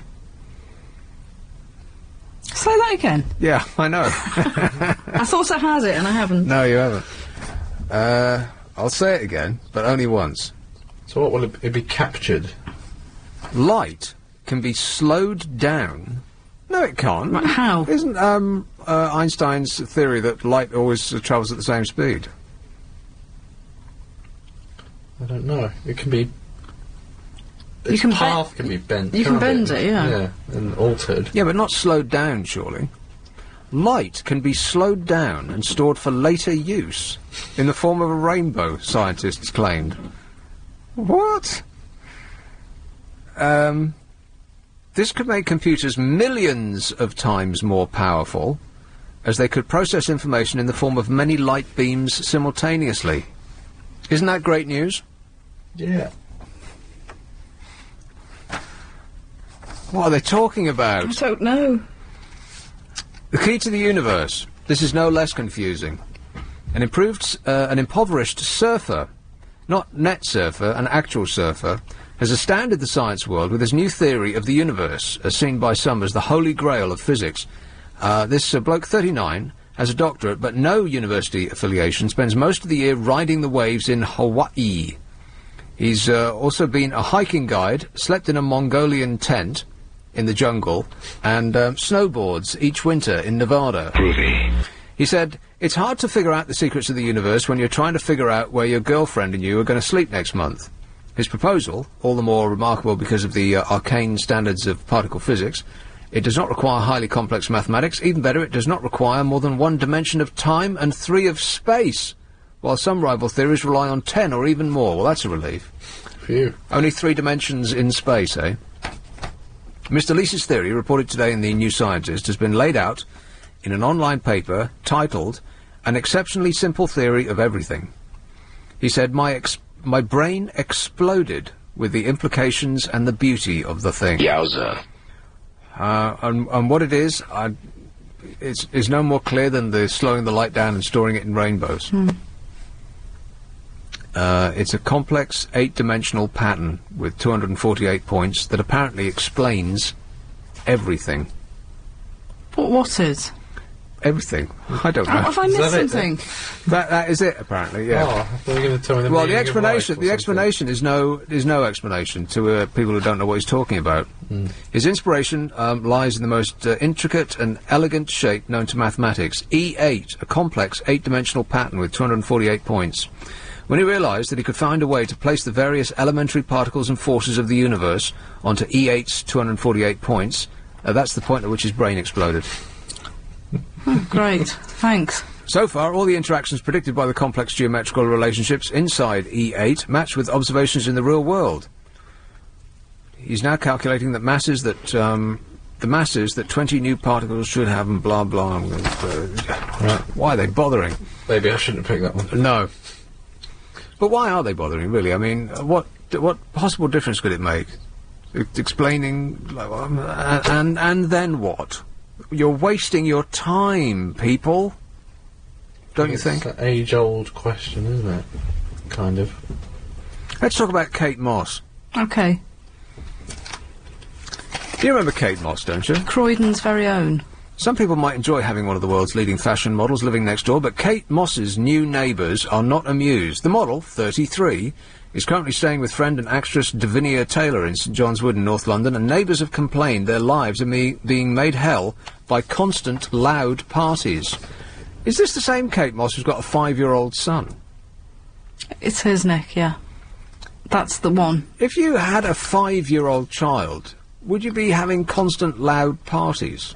Would you be jetting off to Ibiza and spending 100 grand on a wild time or out? No. Would you constantly be shown in the press with a junkie boyfriend and going to Glastonbury and just always out, it seems? Do you know, the police can't do anything at all about your neighbour having a party? Sure they can. No, they can't. I thought they could ask you to turn it down. No. Knock on your door and say you're causing a disturbance. No, they can ask revellers to go indoors and to keep doors and windows shut, politely, but that's it. Right, was it a council thing then? You can tell the council to come around? Yeah, you have to go to the council, but if you've got a party happening next door, which happened to me a couple of weeks ago... And it's at night? And it went on all night. The council's shut? And I felt like I was there. In fact, I did get into the party eventually. Did you? Well, I went round to complain. They invited you in? And there was a cop standing outside, so we complained to the cop, and he said, very politely, "Nothing I can do about it, love." What can they do? I mean, what can they actually do about... Name one thing that they can actually do something about. I mean, we've got cameras pointing at us. Apparently we get our picture taken 300 times a day.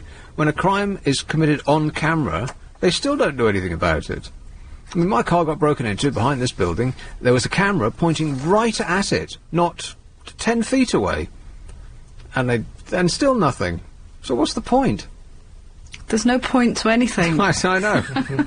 Even that bloke who invented the E8 thing, whatever the hell that is, even he would agree with that. But don't you think that's awful, that next door can have an all-night party, and no one can do anything about it? Nobody can do anything about it at all. Yeah.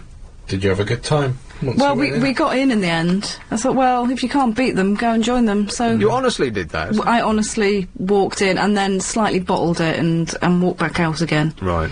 And then in not retrospect, your scene, Daddy-o. No, in retrospect, I did think about going and pulling the plug out, just to get their attention. Right. And then thought better of it, really. So what was the policeman doing outside? He was just doing his rounds and just saw a load of people. Rounds? Yeah. Policemen don't have rounds anymore. Well, that's what he said to us, so... On his own? On his own. No, yeah. He must have been lying. Maybe he was like one of those stripping policemen. Maybe he was part of the party. Yeah, was it fancy dress? He did have lovely skin, I remember that. And he was very, very polite. Oh, well. Should have said. Polite, lovely skin, it all adds up. But no, he couldn't do a thing about it. Huh. Always have earplugs. Those waxy kind. I always have a stock of earplugs. I used to put them in every morning when I was woken up by my furry alarm clock with the dog yapping outside the window, because there'd be a succession of them. The owners seem to drag their dogs to yap outside my window, like every morning, one after the other. But after a while, I think the wax that it leaves inside your ear just starts to build up, and eventually you've got a ball of wax the size of a tennis ball inside your head.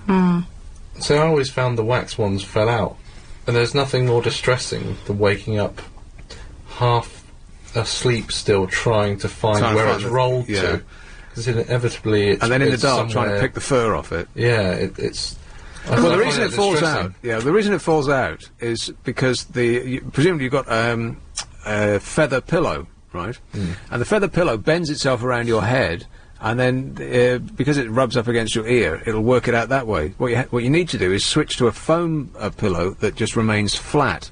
And your head bounces off it. Yeah, and so I have I've got the earplugs by the bed and a foam pillow right next to them.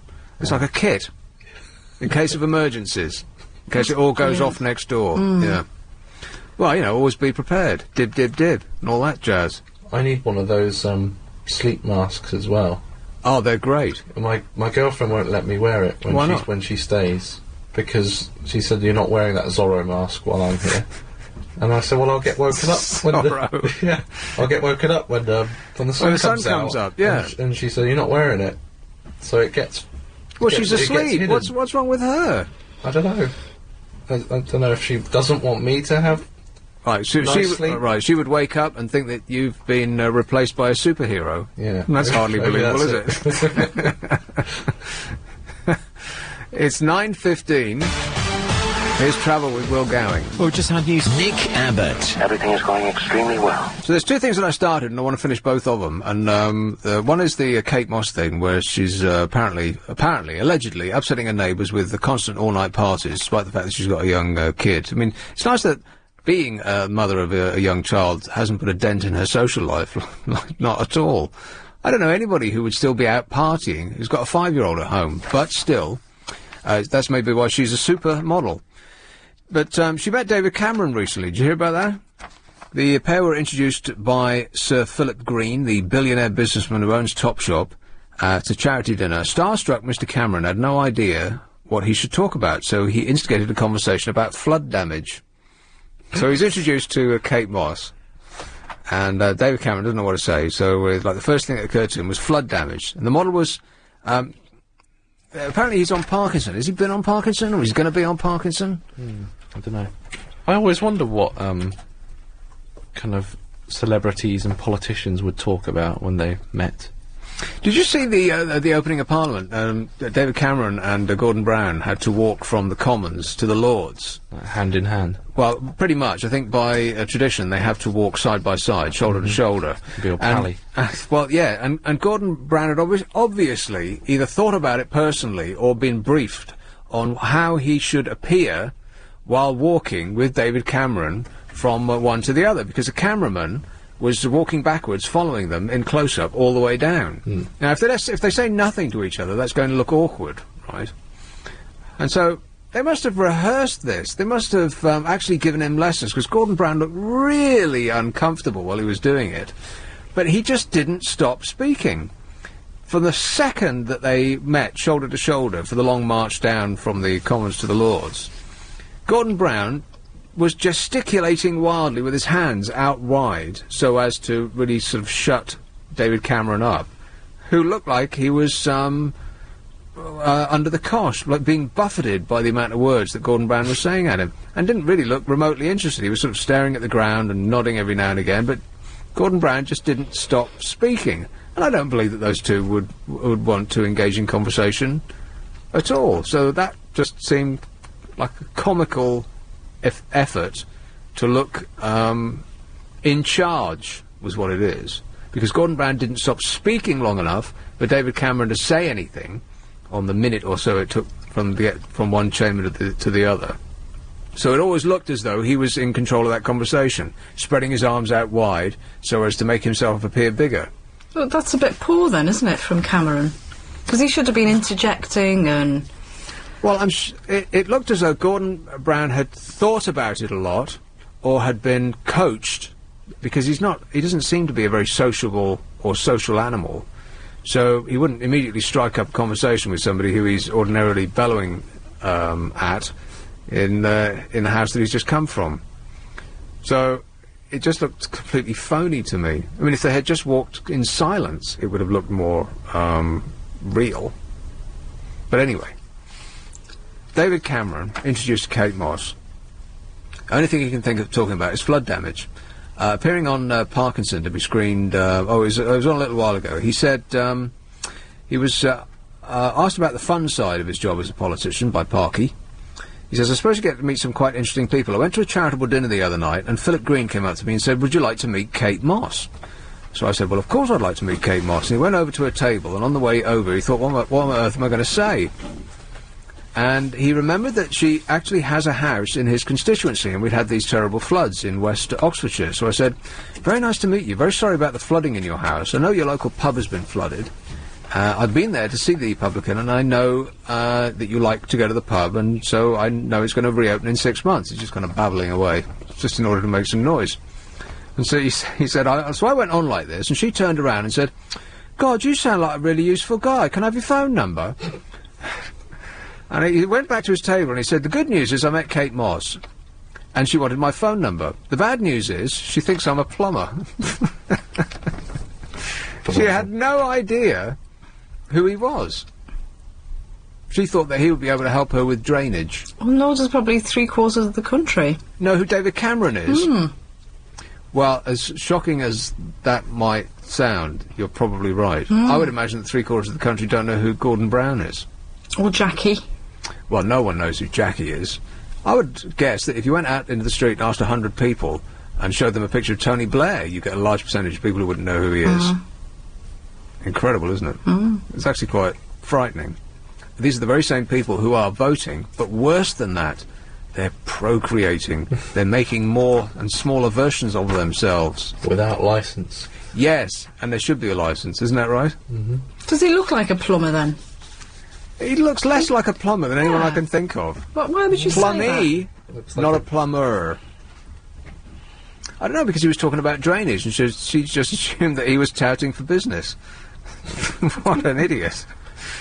Staggering, really, isn't it? Oh, dear.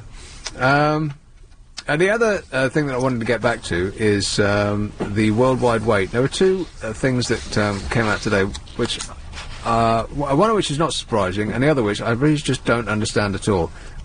Alex, you look like a computer nerd. Do you play online games? No, I'm actually never got into computer games. Right, no, me either. I just can't do them. I wouldn't even know where to start. Asteroids, I haven't got the attention span. Right. And it's too...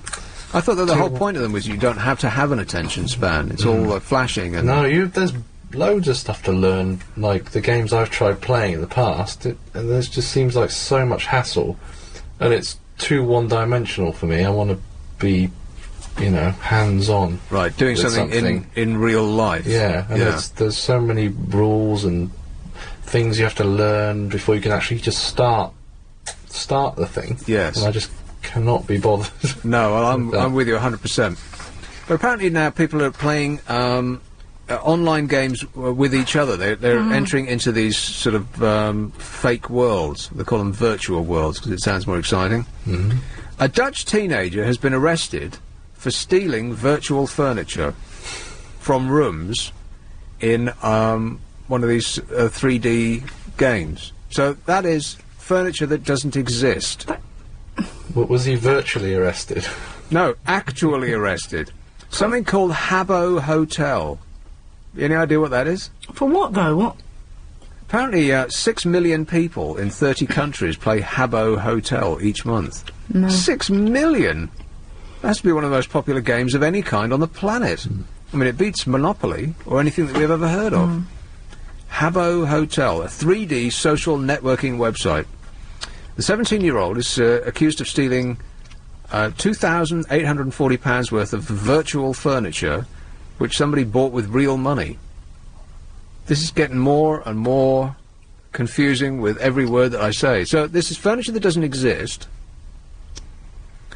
that somebody bought with real money. You with me? 5 15-year-olds have also been questioned by police who were contacted by the website's owners. The 6 teenagers are suspected of moving the stolen furniture into their own Habbo rooms. This is furniture that doesn't exist into rooms that aren't there. A spokesman for the company that operates Habbo Hotel said the accused lured victims into handing over their Habbo passwords by creating fake Habbo websites. In Habbo, as in many other virtual worlds, scamming for other people's personal information, such as usernames, has been problematic for quite a while.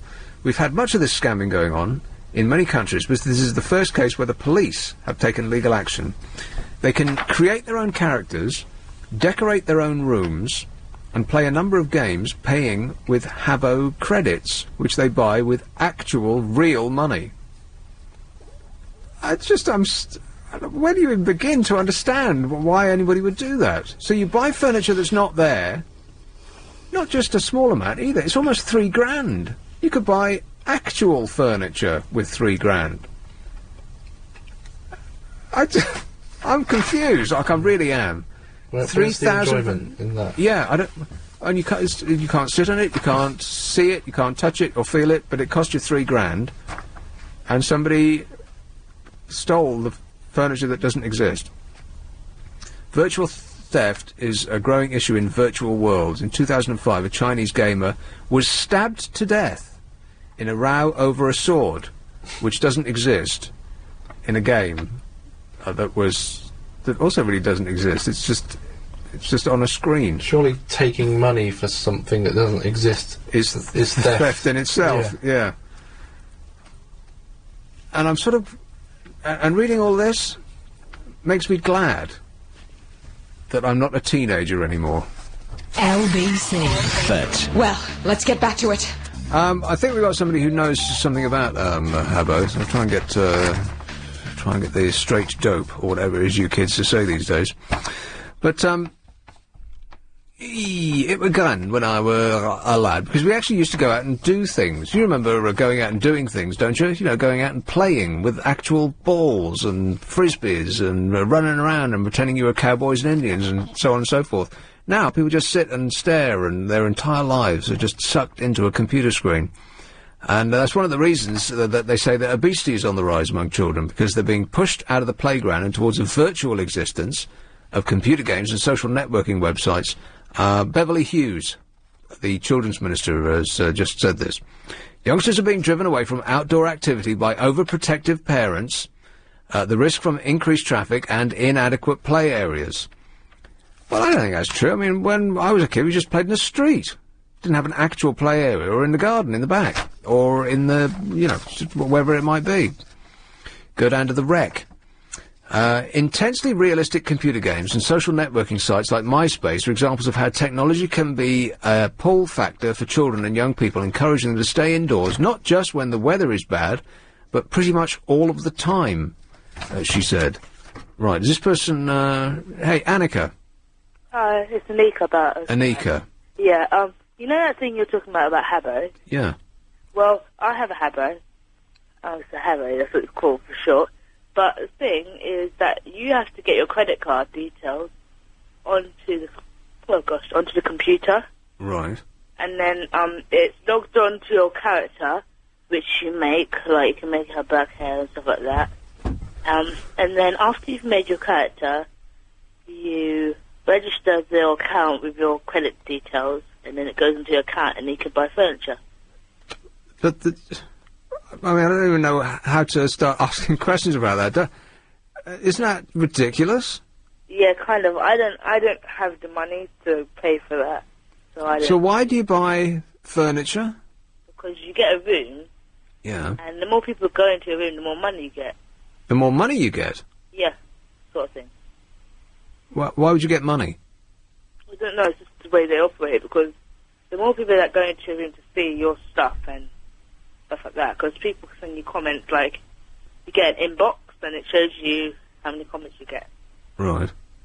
So you buy furniture and presumably paintings and rugs and so on that don't exist, and you put them in a room that doesn't exist, and then other people come in and look at the stuff that doesn't exist, and then they leave comments about it.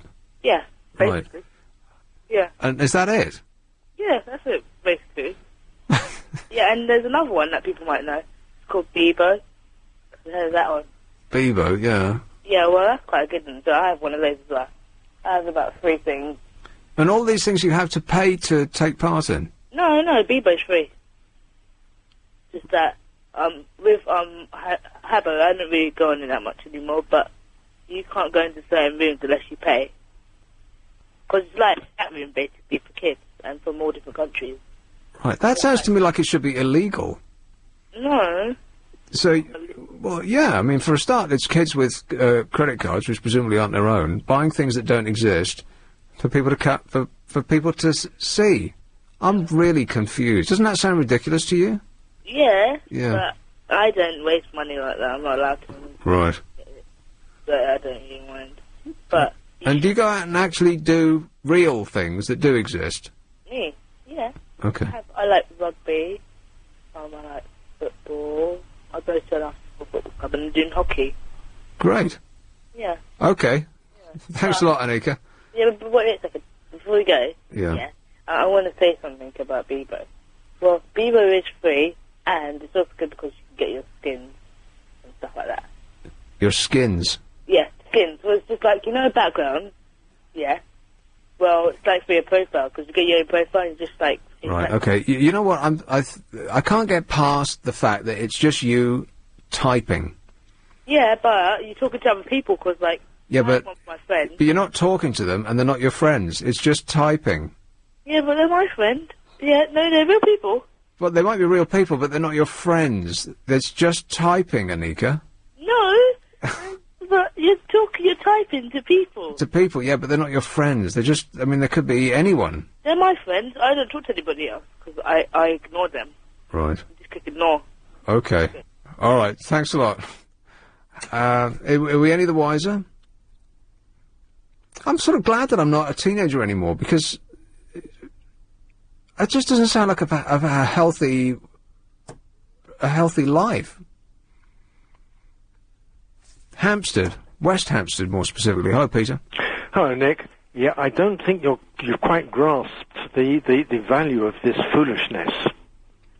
What you need to do is to set up a virtual radio station, a virtual LBC, and then you can sell commercials. For stuff that doesn't exist? No, it can exist or not exist, but the money goes into your bank account. You're going to have to play some records and have some chit-chat, but you can set up your virtual LBC, VLBC, and all the checks will be payable to Nick Limited. It's for real. This shows that foolishness really is a completely new energy, untapped source of energy. People are buying houses. That aren't there? Yeah. That's staggering, though, isn't it? I mean... It is. In 10 years' time, do you think that people will be looking back in much the same way as I think people will be looking back on people who write blogs and throw their life up for everyone to read? Well, got up, brushed my teeth, that sort of thing. And I think, why were you wasting your time with it? I mean, I know that it's new, and possibly things that are new are exciting, but this just seems like it's just typing. I think the foolishness of this is so huge, it's actually quite difficult to actually get your knuckles round it. Yeah, I'm having a problem. You could create a virtual marina, and they'll then sell yacht space, yacht moorings to people, and they will buy these yacht moorings. And they will pay, you know, interbank transfer from accounts in New York into your whatever it may be, NatWest account in Mayfair. But and how do you know about this? You sound way too old to know anything about this. Well, I certainly am not belong to this generation. No, but I mean these people are doing this for real. It's actually going on. People are making millions selling non-existent real estate to Pratts. Well, as long as you don't say anything controversial, Peter, that's excellent.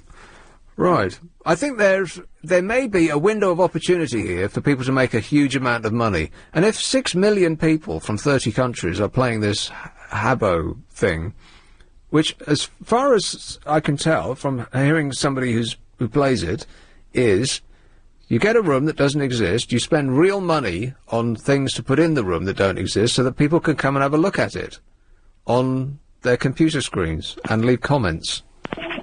And I'm just really having a problem understanding that.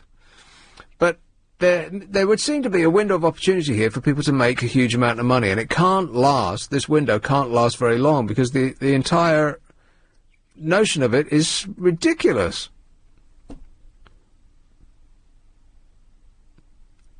He's gone. There's another point, is that people actually want to do it. Because that girl who phoned up, she wants to do that. Well, she knows it doesn't exist, but she wants to engage in that. Is it a want, or is it just because, is it peer pressure because other people are doing it and it just seems to be the thing to do now? Like everybody's wears Nike trainers this year as opposed to Adidas. It's not a want thing, it's just that's what you do because everybody else is doing that. So it could be a mixture of the two, but she wants to engage. She is engaging with that. She wants to engage.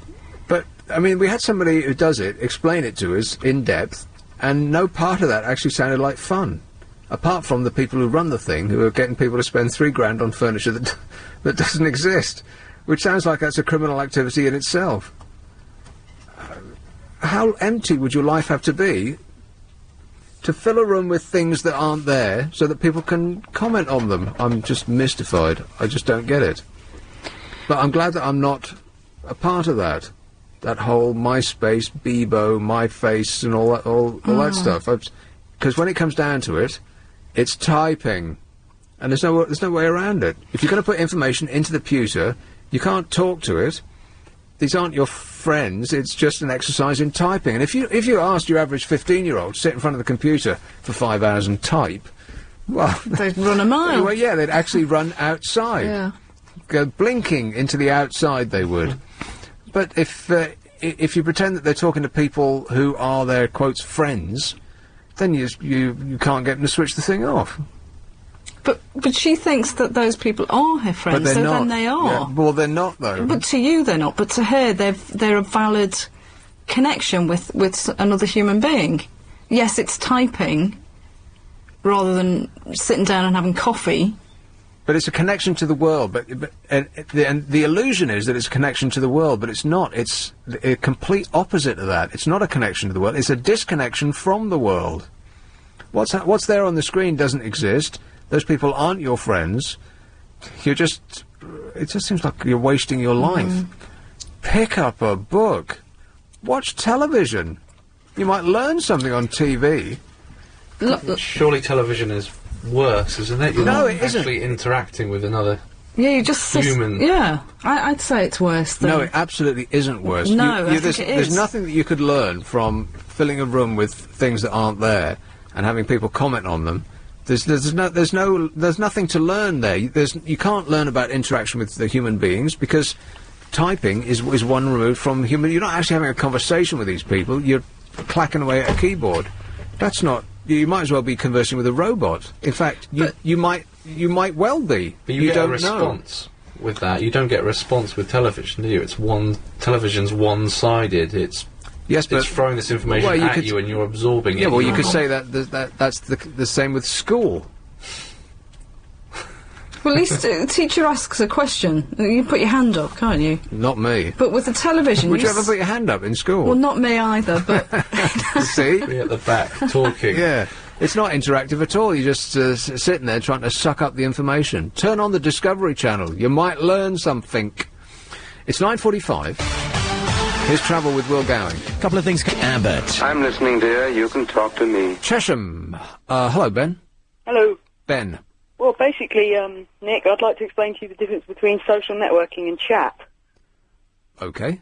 With social networking, you only talk to people you actually know. You can add them by knowing their email address or their name, and you add them. But with chat, with things like chat, you can talk to complete random people.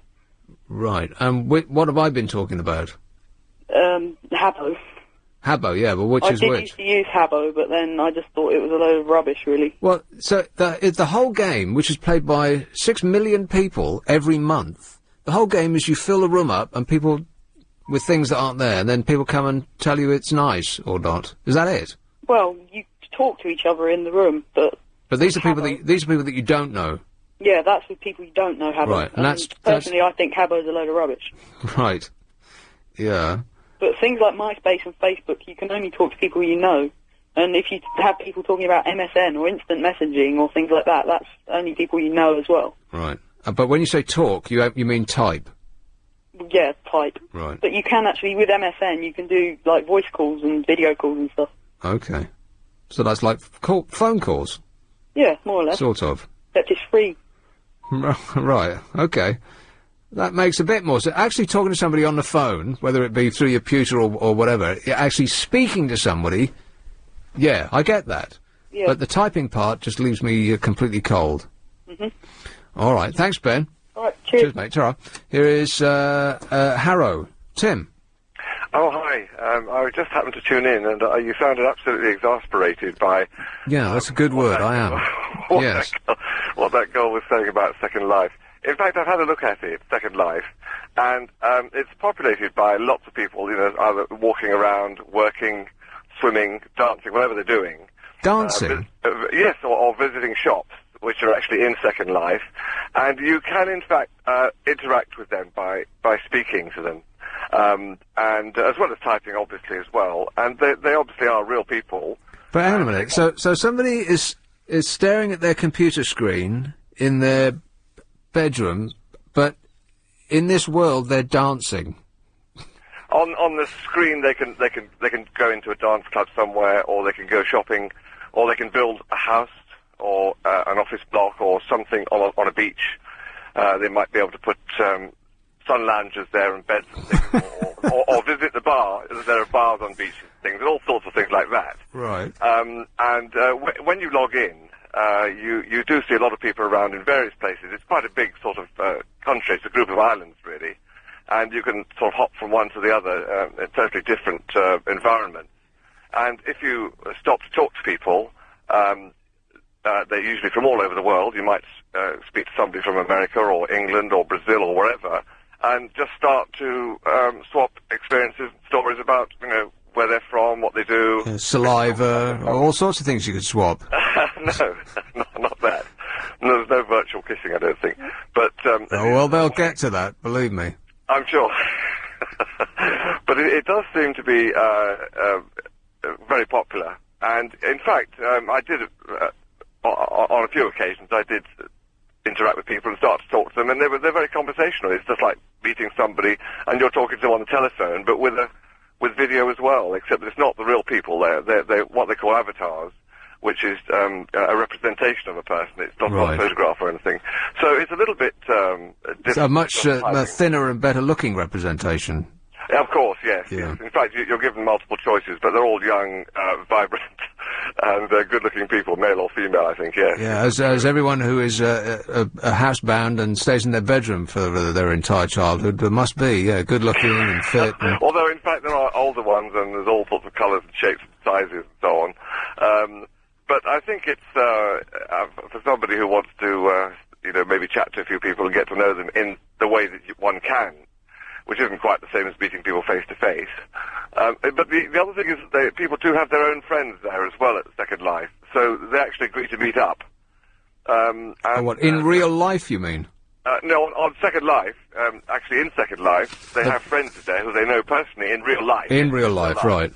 Who also visit Second Life and meet up and sort of explore the place. It's a vast place, so you always find something new to do. And this Second Life place, this is where people buy land that's not there with actual money, right? Well, yeah, they buy virtual land, and quite a lot of the people I noticed, they sort of get together as a group of friends and they go back to each other's houses, or they go shopping together, and those shops are owned by people and they sell things. For real money? For real money. Yeah, although in fact you do earn money while you're there. There are certain situations where you actually earn a little bit of money and you could build it up, and that involves Two things I've noticed. One is sitting on benches for maybe half an hour to earn so many. I forget what they're called now, the actual currency. But you can earn so many of this currency for sitting there for half an hour, or dancing on a certain patch. That earns you money as well, and there's various other things. You can earn money by just sitting on a bench. By populating it and making the place look popular, I suppose, so other people are attracted to it. Yeah. And then, if you really want to go for it, which I haven't, obviously, but I think people do, you could then use your credit card, and you can put quite a lot of, or any amount of money you want into the system, and then you could start buying land, and you could start building on it, and then inviting people back, and you could put shops on it and earn money from other people. So you can advertise dances, for instance, or music festivals, and all the people that come will pay you 1 unit or two units of this currency, which name I can't remember, and that goes into your account. And so you do earn genuine money. Actual real money. Actual real money. That you can spend on things that exist. Well, yeah. If you're a musician, for instance, you can put your recording, or you can do it live. You can have a show live there, and people will visit and pay for it. And that's real money. Huh. And it's a real show. It's a genuine show. You can produce the music, and you can play and sing. Well, like I've always said, this is an excellent idea, and it's got a great future. Thanks a lot, Tim. I believe you. Yeah, all right, cheers. Okay, cheers. I'm a little less confused, but the thing that, because presumably this Second Life thing, and I have heard about that before, this Abbot thing I've never heard of, but it must have cost a lot of money to put together, because these things aren't made by some bloke in his bedroom, are they? They presumably need a lot of computer power, and the computers that are hosting this need to be quite powerful, you would think. They're like NASA strength. If 6 million people are playing some game I've never heard of, then Second Life must have, well, untold millions. So you'd have to have gone to a financial organisation to get the money to start up the business. And what would you have said to a banker in his 50s with a tie who's sitting across his leather-bound desk looking at you? So, well, I'd like a virtual loan. I'd like £10 million of your actual money. It's a virtual loan. To set up something where people can sit in their bedroom and spend money on things that don't exist. And then the banker would have actually given him the money. Can you actually picture that circumstance? I'm mystified. I'm still mystified. 0.3. Come on, we're running late! Croydon, hello, Will. Hello, Nick. Will. Great fan of the show. Just calling in about the Second Life thing. Yeah. Interestingly enough, people buy this land with real money and then decide they want to be king of this land, declare themselves king of this place, parade around in clothes, because I assume you can buy clothes. Yeah, with actual money, yeah. Yeah. That don't exist. Yeah. Going through the internet randomly, heard one of these random strange people got injured in a plane crash, and the royal family had to wrench him free. So this is a plane crash that didn't happen? Yeah, it's some guy sitting in his bedroom, simulating a plane crash, sort of waving to the world, I do exist, look at me. Right.